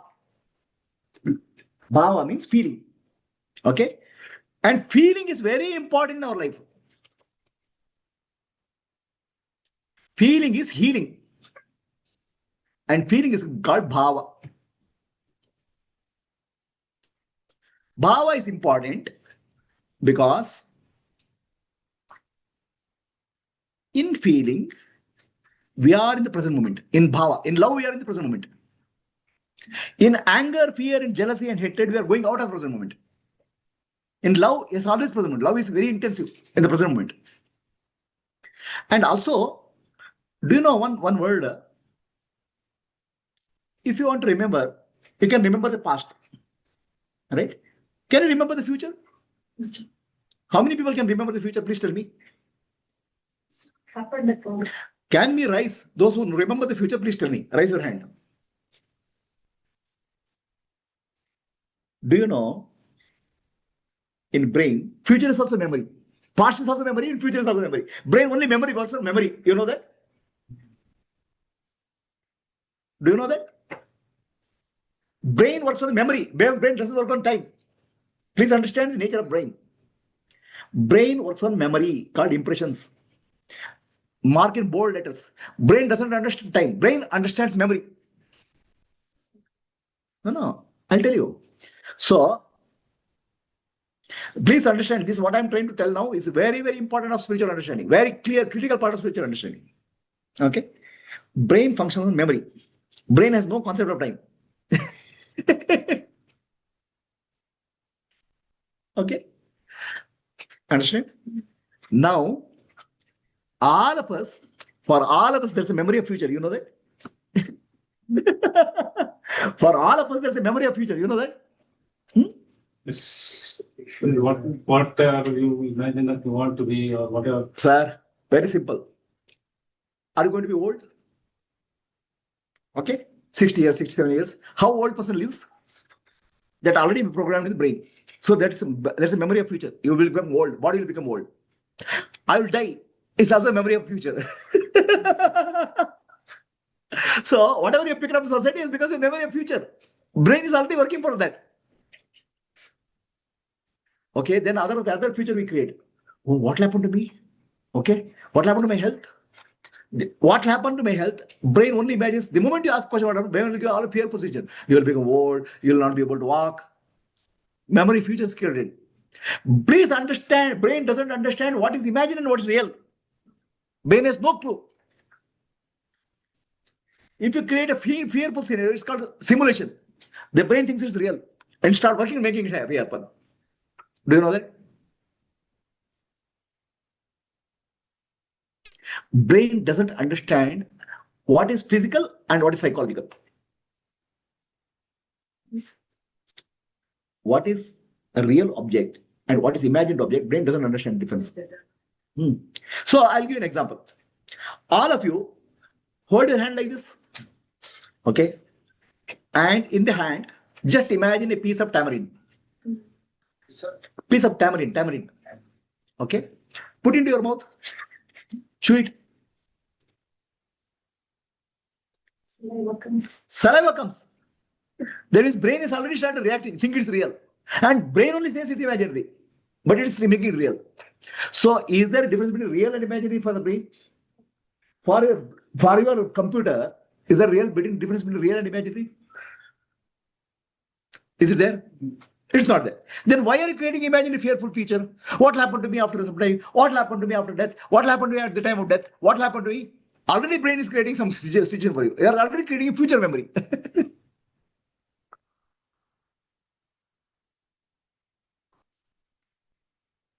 If the future memory is created based on what is the basis for creating future memory for you? Thoughts. Past. Our own thoughts. Our own thoughts only. Past becomes experience and future becomes, past 10 years I have suffered in my life. What happened? Will I suffer for 10 years? The moment I ask, will I suffer in 10 years? Brain will create already 10 years. How to suffer in 10 years? Enjoy. See, that's why I told you people to study AI.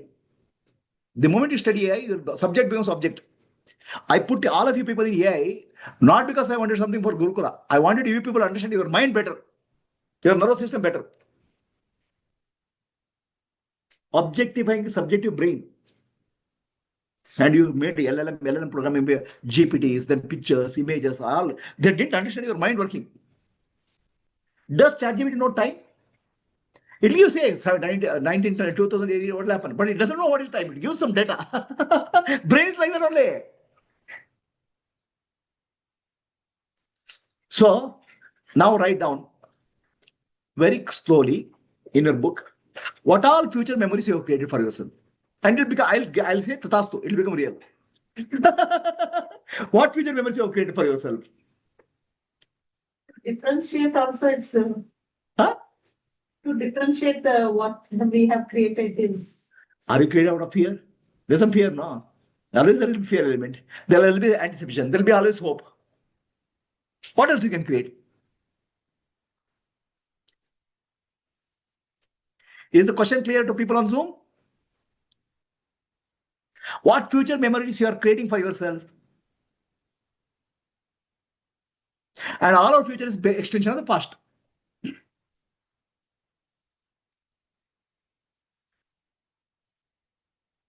Are you creating a nice future for yourself or messy? How can your future be nice if your past is nice? Past is bad, so future also will be bad. That's all mind will logical will tell.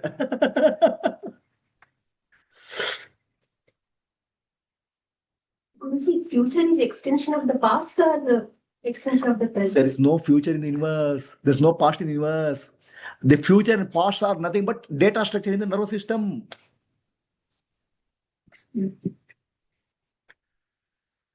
How the data structure is, I have given a lot of talks on what do you call it, what is that called? Atma Vichara, that 40 talks. Path of self-enquiry, that time is illusion, all those things I have told, no? Time is illusion, space is illusion in the brain. It's all data structures in the biological computer. There's no time in the universe, you know that? Because you are timeless. And you are doing time pass. So, what type of future memory? Oh, when will I realize the truth? Definitely you'll never realize because already time is created. So if you give a wrong instruction to the computer, what will do? Huh? Yeah. He's down. I think he has gone. Or I don't know, he's sitting in the room inside. Or he's invisible, I don't know. So, what is the future we are creating? So, that's why you have to be careful. Please repeat after me. The past becoming the present, present becoming the future is called karma.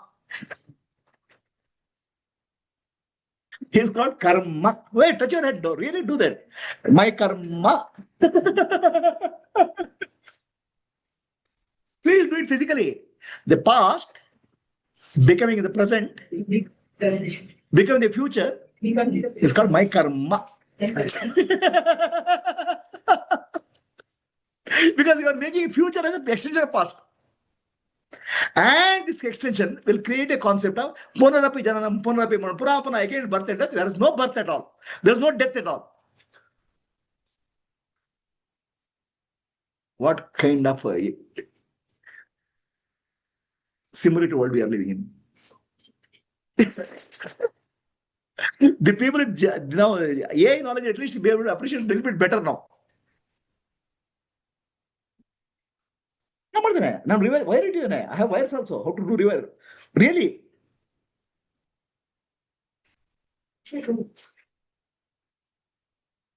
Okay. So please understand, do not create a future based on the past. Are you clear? Please write in bold letters. Never create a future based on the past. That is the meaning of breaking the destiny. Destiny is broken at this point. Do not make a future as a projection of past. Like data analytics. Don't learn data analytics. Okay? Future based on past. In Hindi, what is yesterday called? Kal. What is tomorrow called? Kal, aaj aur kal. Ek hi hai. That's called karma. Understand? Karma means continuation of past into the future. That's all it means, karma. Okay? Now repeat after me. Jnanagni. Dagda karmani. All karmas will get burnt with jnana. Karma cannot get burnt by doing karma. Action. With jnana, understanding, past cannot be the future. The present is the reality. With that only, the karma gets burnt. Otherwise, no amount of karma you do, no amount of life you take, it will not work. It's never ending. So can you repeat? Jnanagni. Dagda karmani. The fire of knowledge will burn your karma. Fire of knowledge will burn your prarabdha karma. Prarabdha means whatever, got a package. The future is not a past. Drop it here.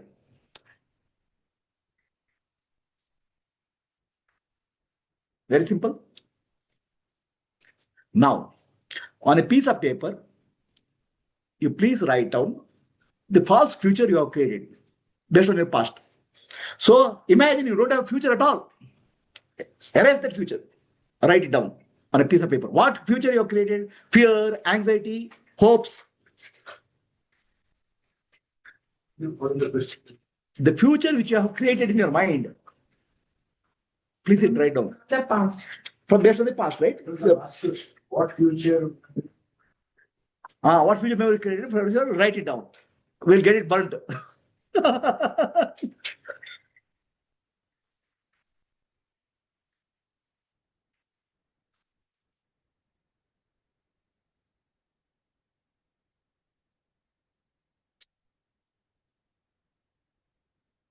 Can you, all the people on Zoom, can you write it on a piece of paper, then you'll burn it.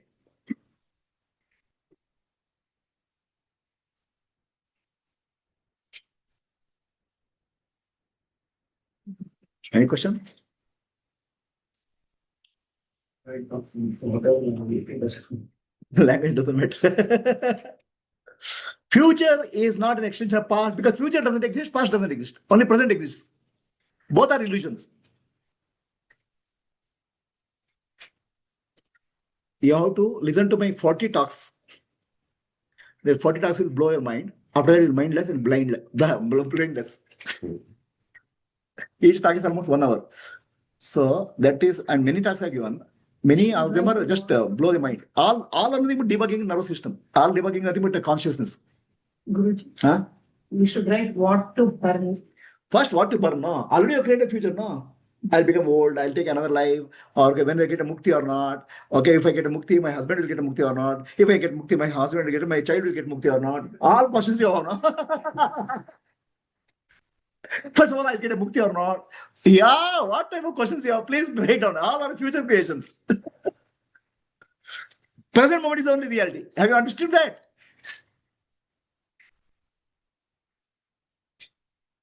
I want to be happy. It's also illusion. You cannot be happy in future. You can take it guaranteed. Brain will tell you can't be happy. Because past you are not happy, future you cannot be happy. I want to have end my suffering. It will not happen in future because past you had a future suffering. Okay, future has to be complete break from the past. That's called mukti. Is the question, is the understanding clear, Rajita? Yes, Guruji. Future has to completely break from the past. There's no future. Past memories. There's only present. Okay. Okay. So the Shraddha that we create using Vedantic talks and the questions will go deeper into our subconscious mind, proving that there is no future. And there's no future, simple. Okay, the future we are recreating, repeating the past again and again in our mind, and for nervous system we are telling this is the future. Okay, got it, Guruji. Okay, is it clear, Katyayani and Maitri? Shaila? Huh? Future memory you have created, no? How?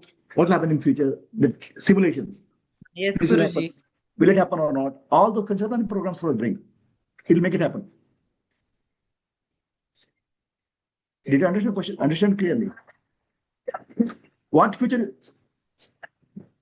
What is possible? Future? No. There's no future. The future is nothing but data structure brain. So many things. Okay. There's no future really in nature. Okay, please write down quotation. There's no future in nature. Nature is no, only the brain. Understand? Collection. Okay. You are a wholesale dealer. The only bringing and mine also. No one said for that. What type of illusion we are living, my dear? And we are studying Vedanta. Guruji.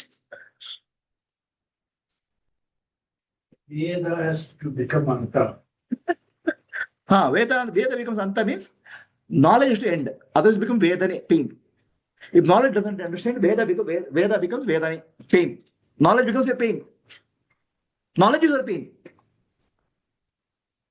Veda is Vedane. Knowledge is your pain. And when Veda knowledge becomes the end of the knowledge, Vedanta. And end of knowledge, one Zen master says, I don't know. Anything you say, I don't know, he says.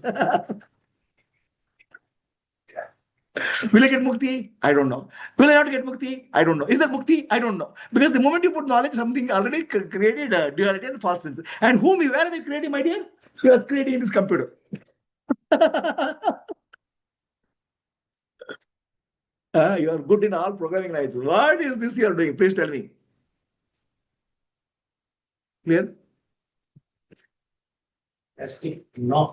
Huh? Fantastic. No. No. No operations. Okay.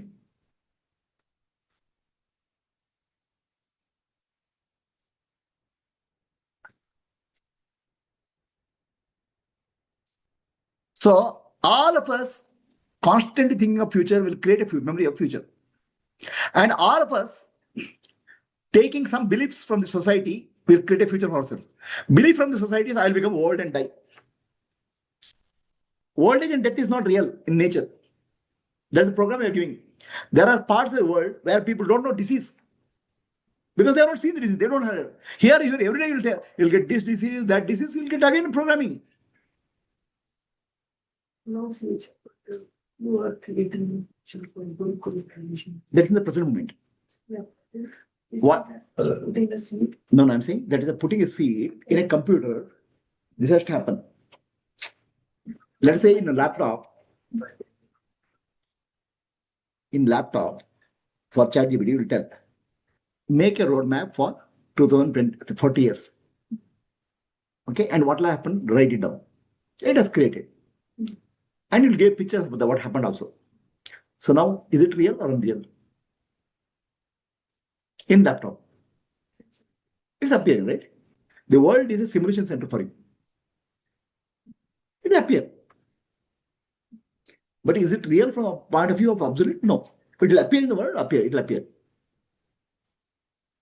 That's what you create a vision for good. In 100 years, this is what happening. Correct. But that 100 years is future. No. Let us say I create a vision for 100 years, next future. Okay? And 100 years the future. And the future happens when is it? Present, no? Has anybody seen a future? Has anybody seen a past?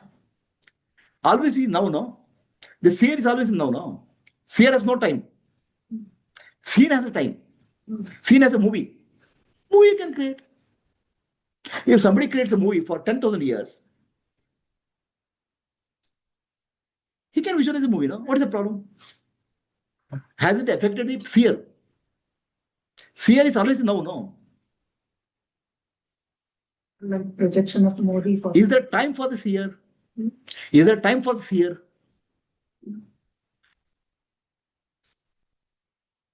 There's a movie for the seer. Next 100 years, we should see now. Now.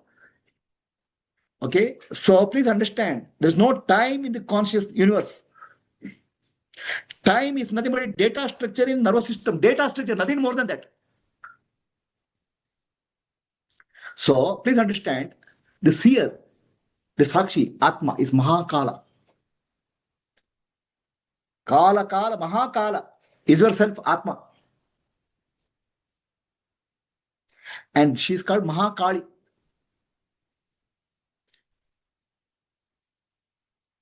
You are the one in which time is appearing and disappearing. Then you are afraid of time. What happened at the time of death? What happened to him liberation? What kind of illusion is this?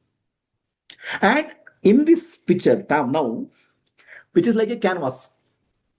Okay? Please understand. You have paper.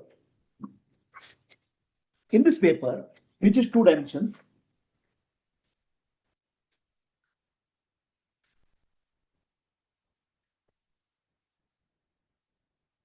there is a paper here, a blank paper. All right. In this, I can create a picture, image, 2D picture. Correct? And 2D picture I'm creating now. Time, 3 dimensions of space, and 1 dimension of time, 4 dimensions. I'm creating a picture now. That's called vision. The creation is now. The paper is 4 dimension, not 3 dimension, not 2 dimension. That's called vision. So in timelessness, I'm creating time. I'm creating a vision for the functioning. For me, it is now a 4-dimensional canvas. For you, it appears as a linear time. Whatever vision I'm creating, let's say 100 years vision or 200 years vision I create, it is creating in a 4-dimensional canvas now. But for you, who are in time, it appears as passage in time in the future. So created now. It's created now. At once it is there. At once it's there. Okay, let me take it the other way. So this is, let's say, 2-dimensional picture I'll create. Let us there is a one dimensional insert is there, 1 dimension. It can't see the 2nd dimension. Then it will see everything in for a period of time. For it, time will pass before it can see anything. Let us say 3-dimensional image is person is there. Then he'll see in one shot. Let's say 5th-dimensional being is there. He'll see entire dimension in one shot. So I am not living in time. Time is living in me. Like Rajinikanth dialogue. I don't die in time. Time dies in me.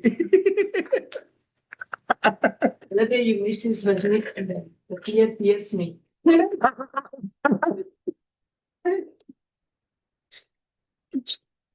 So are we clear? Everybody on the this thing? Rajinikanth dialogue, did you hear?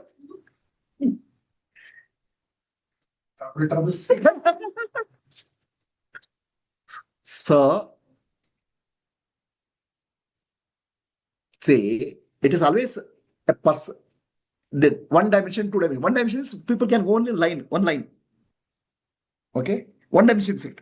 Now 1 dimension is if you put a 2D picture, it'll go hard to take a lot of time to go through all the pictures. 2D picture. Let's say insert is there. It can see only 1 dimension. It can't see 2 dimensions. Then it will go through one by crawl, goes complete. It has actually a passage of time. Okay. So now let's say 2D insert is there. It can see the 2D one shot. Sorry, 3D insert is there. The insert again. So if I see 3D, if I'm a 3D being, I can see 2D simultaneously. Understand? If a person who is there, all of us creating our future in a canvas called 4D, 3-dimensional space and 1 dimension of time.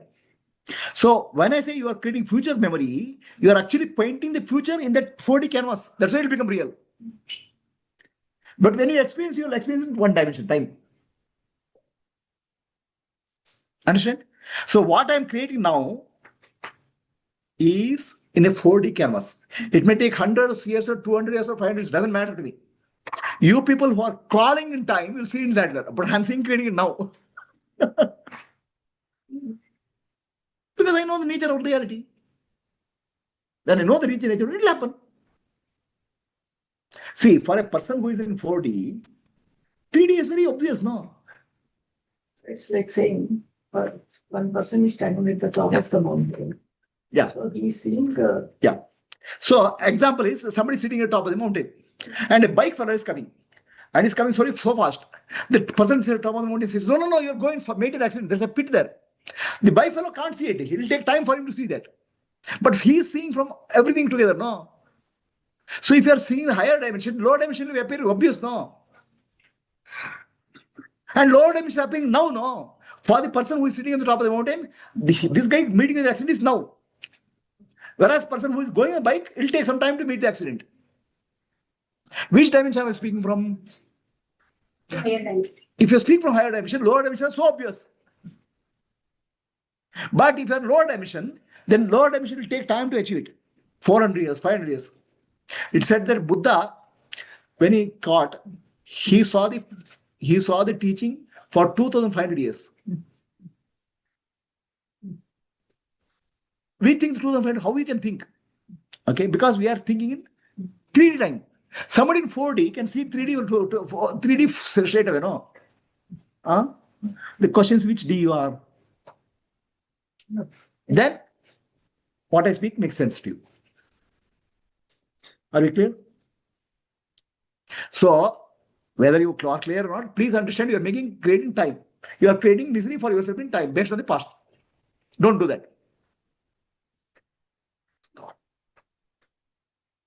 You are creating your future memory. Okay? Then I'll tell you the importance of bhava. Please understand, bhava is very important. Bhava samadhi, being in one with the divine consciousness, helps a lot. And it can be done by anybody. It's nothing special. Very simple. Bhava samadhi is very simple. Now, bhava samadhi is very useful because you see the picture, what I'm showing. In the fear, our heart has a field.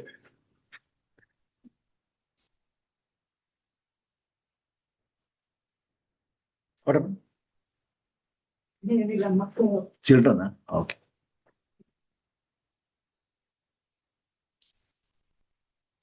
I see.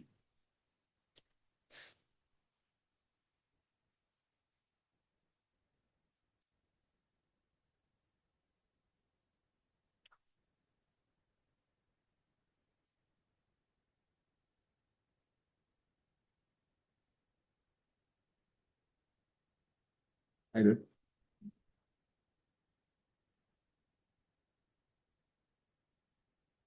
And I'm telling you, I'm putting every wire up in your brain, I'm putting it, opening it. Next, brain, what are the things of the threads are moving? This, I thought it'll open this class, I'll open next class.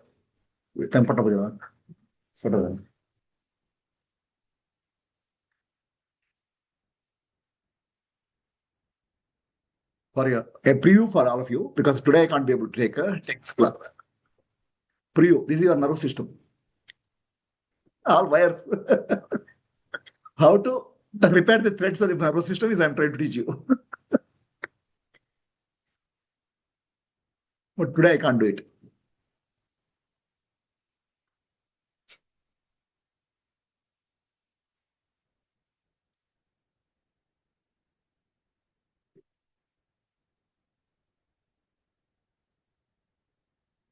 Want some water? So, look at this picture, okay? Head is there, heart is there, okay? Head is thinking, knowledge. Heart is about love. And which one do you think stronger, bigger? The love part is spread in the universe. It's called what you call vector rupa. It's called Divine Mother. And entire universe is nothing but love form. You know that? All living means mother loving the child, husband loving the wife, all this is nothing but manifestation love. And sun and earth going around the sun is love. We call it magnetism. Entire universe is held by the fabric of love. And where is love in you? Your heart center. And what has happened to the heart center? It is small, tiny. Because I'm afraid. See, this is a fear. What happened to the fear? With the fear, the heart center, the love contracts. With love, the field expands. And this is a measured field. It's not imaginary. This is the measured with instruments. Electromagnetic field. Okay? And the heart field expands. Your heart will get connected to the entire universe. Energy field. And what is your heartbeat rate? What is the time? How many times heart it beats? 70 per minute. Right? The earth has a heartbeat. It is 6.8 hertz or 7 hertz. When your mind calms down, heartbeat starts pulsing with the earth. You become one with the earth. One with the galaxy. The heart expands. That's called Divine Mother. Divine Mother love is real. And people say Jnana is important. Love Bhakti is not important. Bhakti is important. Jnana is important. They're not correct. So Bhakti and Jnana have to go together. Head has to become empty. Heart has to become full with love. Expansion. And heart love means what? Sarvam Khalid Brahma. All this is Brahman. The sun is Brahman. Moon is Brahman. Tree is Brahman. Okay? Stars are Brahman. River is Brahman. Everything is Brahman is called love. Prema Swarupa. That's called Divine Mother. When Divine Mother fills you, the heart is full of love. The heart empty, head full is called ego. Head empty, heart full is called love. In love, you're not individual at all. You are the universal. You are one with nature. Now the problem is, head is empty, heart is full, but hands are lazy. Then your brain will come back and say, oh my dear, two parts of me are working, one part is not working, then something problem is there. The brain will keep on creating noise. The computer doesn't understand.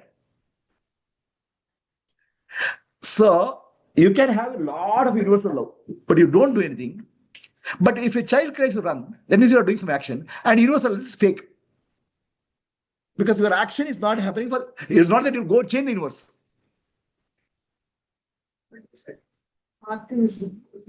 And will automatically work. Yeah.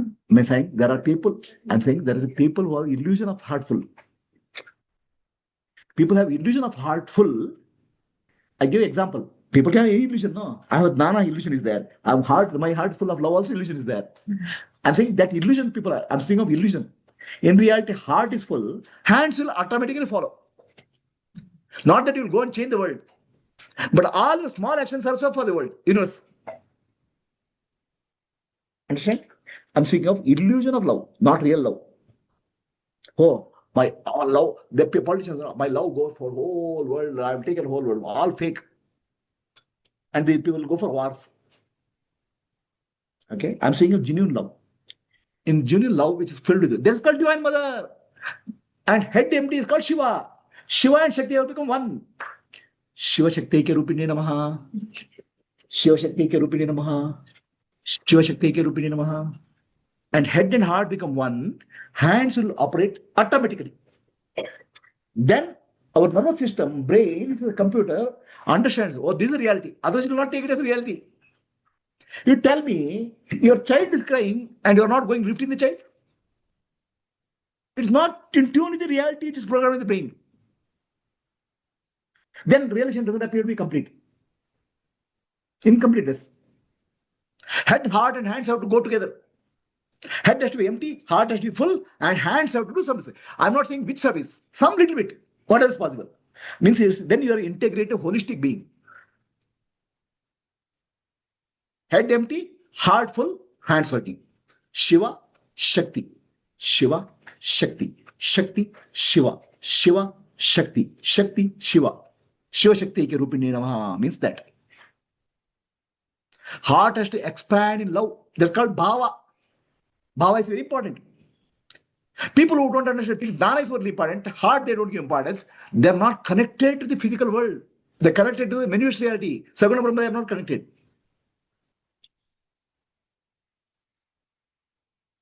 That's why Buddha says, Nirvana is samsara, samsara is nirvana. Vedanta says, Sarvam Khavid Brahma, Aham Brahmasmi. Both are real. If you make little bit mistake, you'll take somewhere. So world is unreal as Namarupa. And where is Namarupa? In your head only. No, world has no Namarupa. Which tree has a name called tree? Which sun has a name called sun? Which moon has a name called moon? It's in your head. There's no labeling in the universe. Labeling is happening here. Nama, Rupa. In universe, there's all is a seamless fabric. One whole.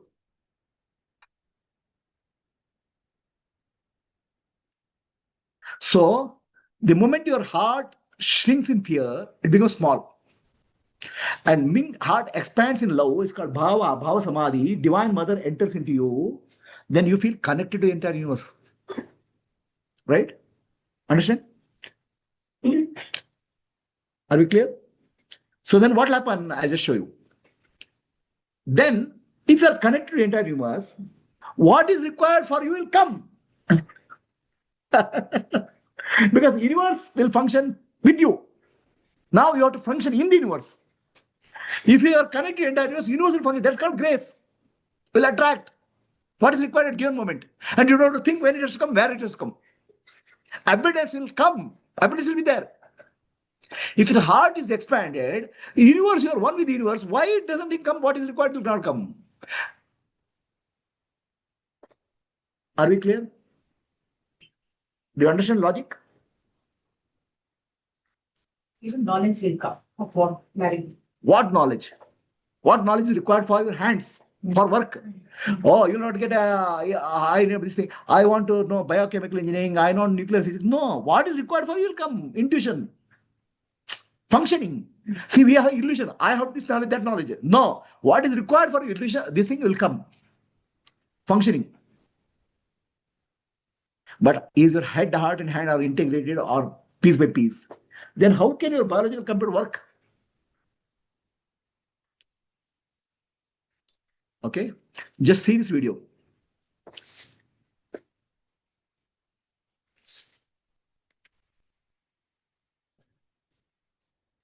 How do I share the sound?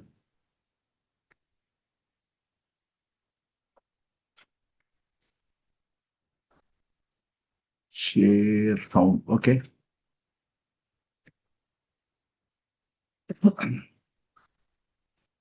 So this is about Devi Bhava. Devi is nothing, mother, love.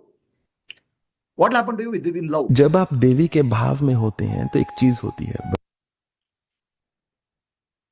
जब आप देवी के भाव में होते हैं तो एक चीज होती है बड़ी, जो एक विलक्षण है अपने आप में, आपके भाव पर निर्भर। How do I increase sound? Oh, here you want to hear here. TV is coming on the Zoom, no? It's coming, Guruji. We are able to hear. Oh, you're able to hear. Okay. How do I TV? You have to on that, no? जब आप देवी के भाव में होते हैं तो एक चीज होती है।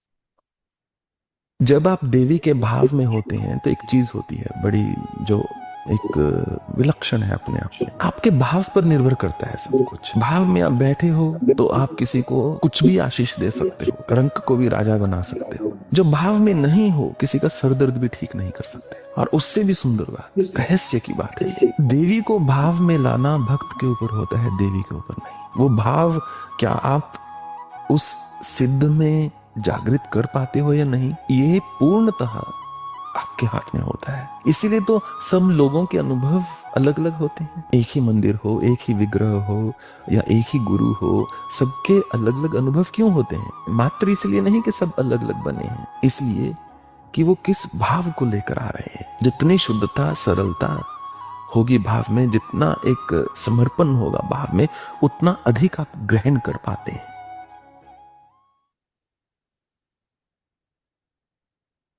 Okay, is it clear to all?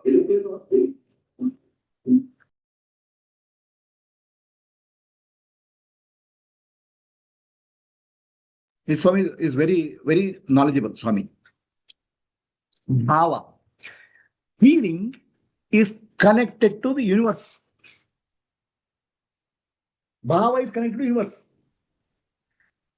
Head, awareness is connected to transcendental reality. Bhava is connected to immanent reality. Bhava is love. Love is connected to the entire universe. So when your heart is full, the grace manifests. Now let us understand the past, present, and future. Destiny. Designing your destiny. Destiny means what? What happened in the past, it will happen in the come to now. If a traffic violation happened, it will happen now. It will come to now. Now, can I fight with that? Can you cry for that? I can't.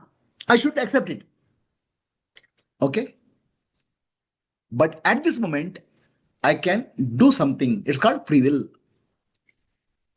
Right? No, problem with the free will is, at any point of time, what I can do is limited only.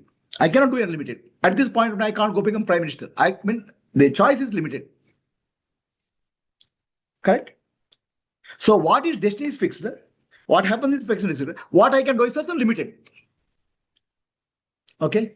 Now, based on the past and present, we start saying the future is also limited. That means we are extending past and present into future. That's called karma. So here, the future we have to understand, infinite possibilities are there. Future, we cannot limit the possibility. Future is not yet born. Unborn, there is infinite possibilities. They're called quantum field. In quantum field, anything is possible. We don't know what is possible. Okay? So, anything is possible if you understand. It's called grace. The grace will happen to you. But we are blocking the grace. You know that? You cannot, grace flows. But blocking the grace is possible. How you can block the grace? Resistance. By not listening. No. How you can block the grace? You can block the grace by constantly thinking of the past and projecting in the future. You're already saying this is what has happened. What will happen? You're already choosing a path in infinite possibilities. No, I expect this to happen. Okay, I expect this type of dosa has to happen. This type of dosa. Then you are actually creating a path. But what you can get in the universe is infinite possibility. You are limiting yourself. You are blocking the grace. Is the logic clear to you?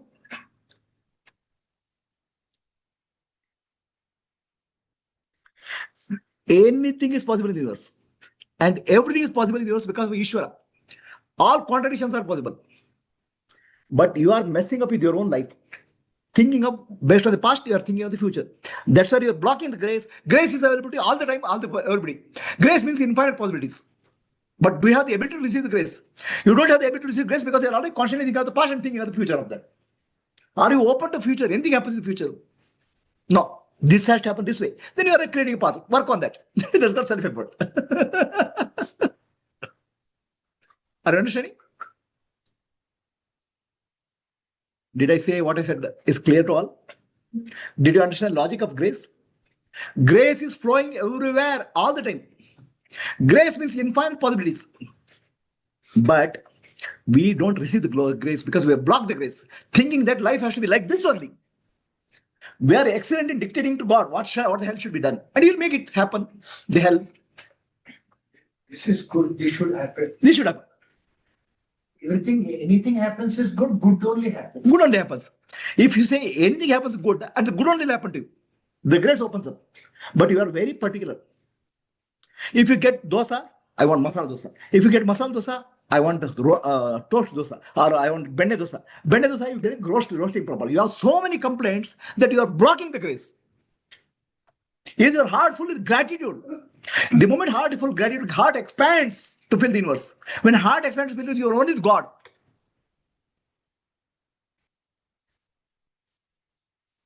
Understand? Heart to be full, the head has to be full of prayer. Head has to be full of surrender. It's not empty head. It's head thoughts of love, thoughts of service, thoughts of gratitude.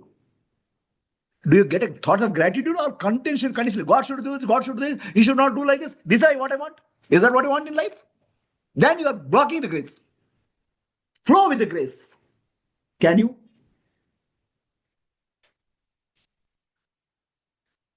Blocking grace means this is how I want life. Then you self-effort. Anything can happen in yours. The God is graceful to give me what is right at the right point of time. Things will open up like any flower. Right thing will come at the right time. If you keep on worrying, the worry only will come in the future. Because that's what you are programming your stupid computer. Do you have the courage to accept what comes in life? Then it will open up. So, Swami Chinmayan's guru was Taponandaji Maharaj. Taponandaji Maharaj was a monk. Monks are not supposed to take food for tomorrow, only today. Taponandaji Maharaj was going in Himalayas. He didn't have food for tomorrow. Suddenly, ashram, he lost the way.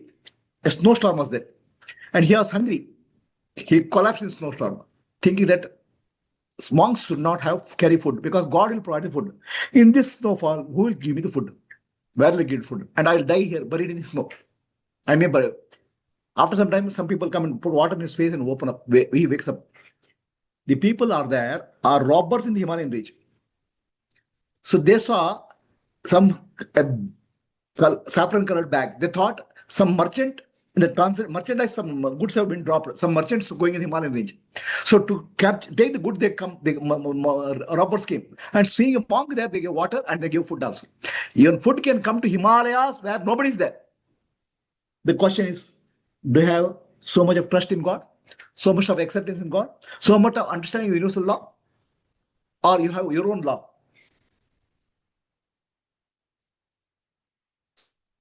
That's called trust, faith.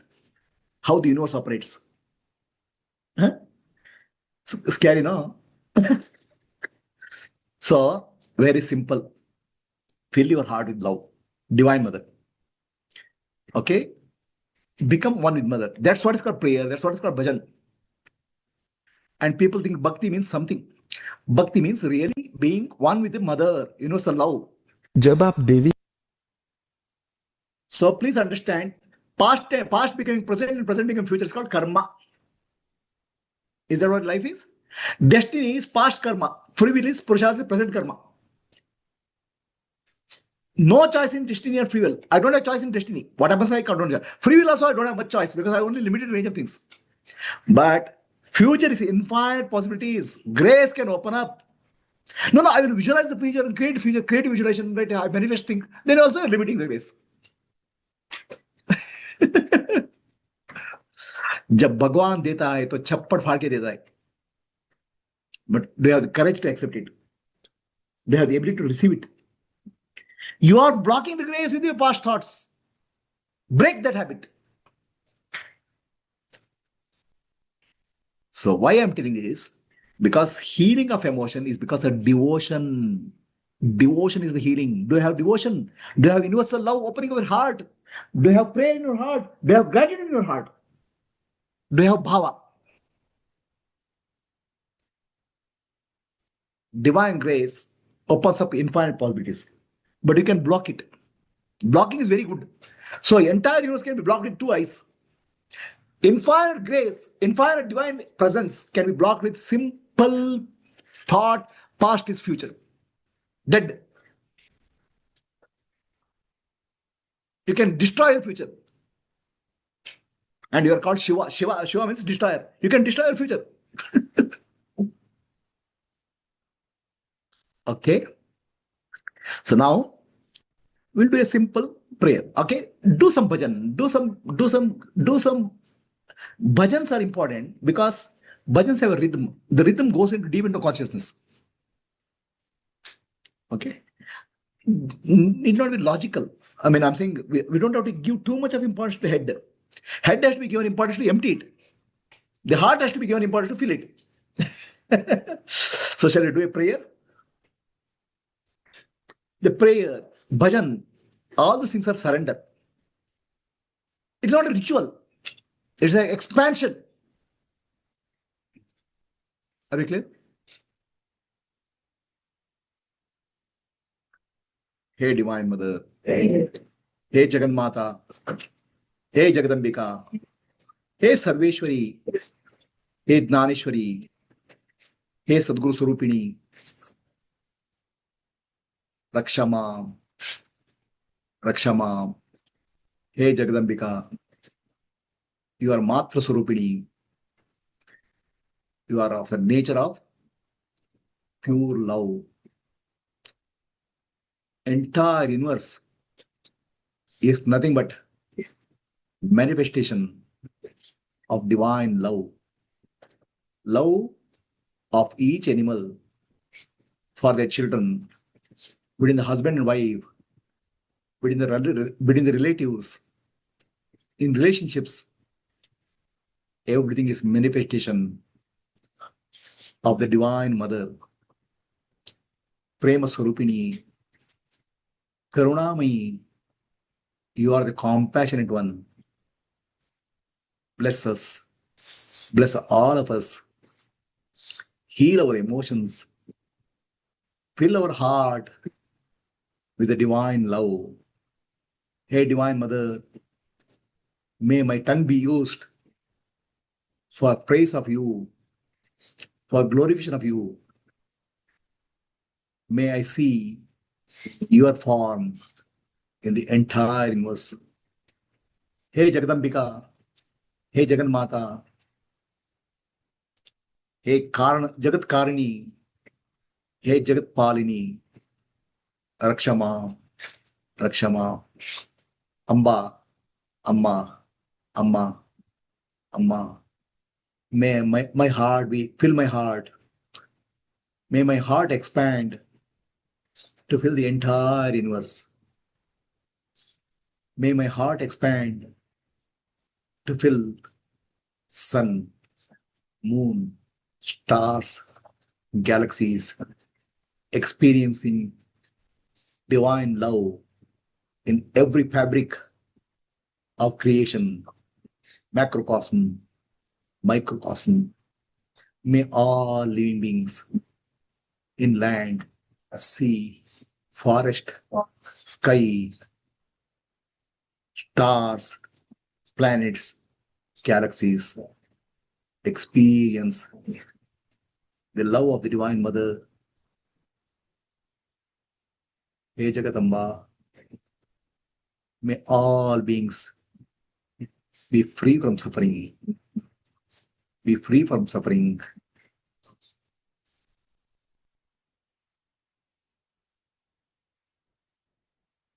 Prema Swarupini, Jagatkarini, Jagatkartarini, Jaganmata, Jagadamba, Jagadamba, Jagadamba.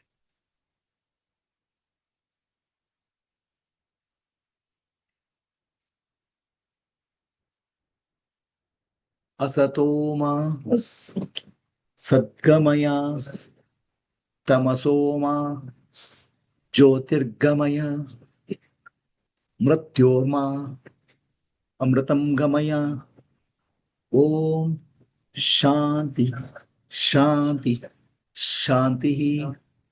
Purnamadaha, Purnamidam, Purnad, Purnamuduchyate, Purnasya, Purnamadaya, Purnamevavashishyate.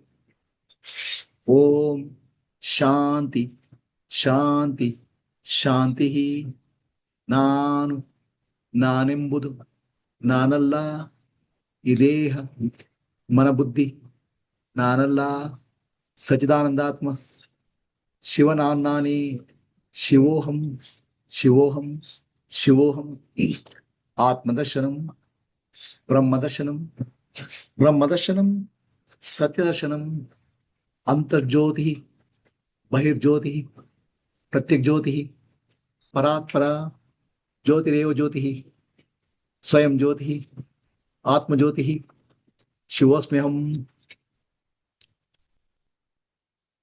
Lokaha Samastaha, Sukhino Bhavantu, Lokaha Samastaha, Sukhino Bhavantu, Lokaha Samastaha, Sukhino Bhavantu. Harihi Om, Shri Gurubhyo Namaha, Harihi Om.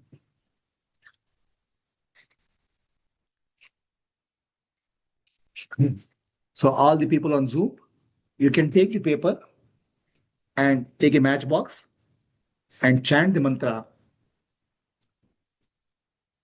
We are invoking Agni consciousness, the consciousness of fire element. Using first mantra of Rigveda, Agni Mile Purohitam Yadnasya Deva Mritujam Votaram Ratnadatavam. Om Agni Mile Purohitam Yadnasya Deva Mritujam Votaram Ratnadatavam. Om Agni Mile Purohitam Yadnasya Deva Mritujam Votaram Ratnadatavam. Agni Devaya Swaha. Hey Agni Deva, we are offering all the negativity and false future we are created. We offer it to you.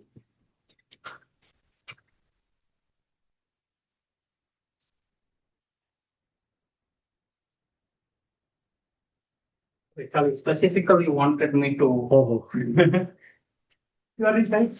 Yeah. how did you time it? Zoom. Vaishali times it.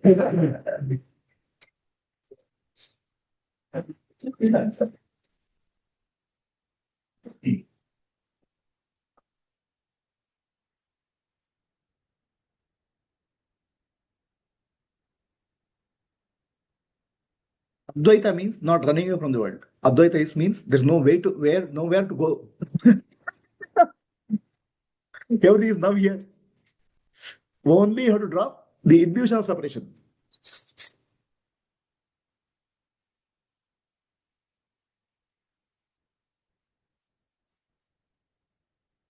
So with that, we'll conclude today.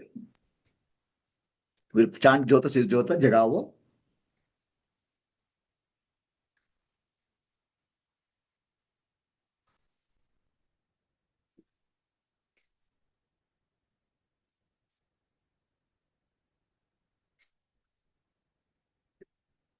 Awesome.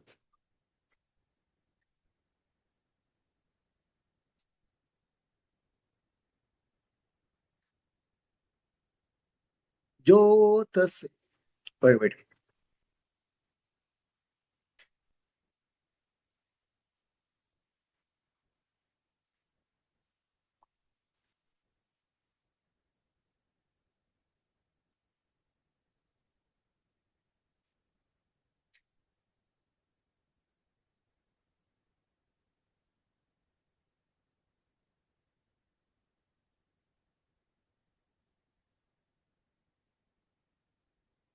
It only takes one soul lit from within, one step through the dark, and suddenly everything begins to glow.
Jota Se Jota Jagao.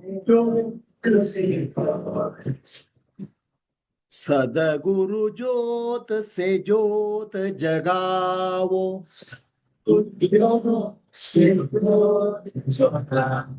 He Yogeshwar, He Dnaneshwar, He Parameshwar, He Sarveshwar, Nija Kripa Barsavo. Sadaguru Jota Se Jota Jagavo. हम बालक तेरे द्वार पे आए, मंगल दरस दिखाओ। सदगुरु ज्योत से ज्योत जगाओ। सच्ची ज्योत जगे हृदय में, सोहम नाद जगाओ। सदगुरु ज्योत से ज्योत जगाओ।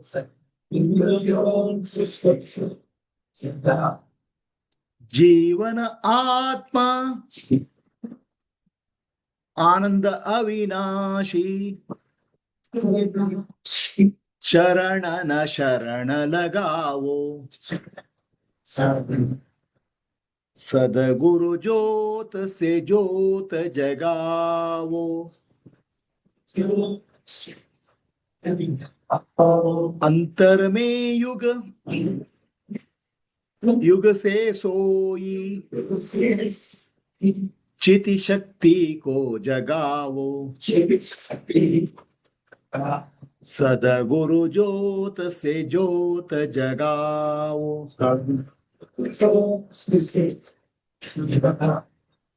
ज्योत से ज्योत जगाओ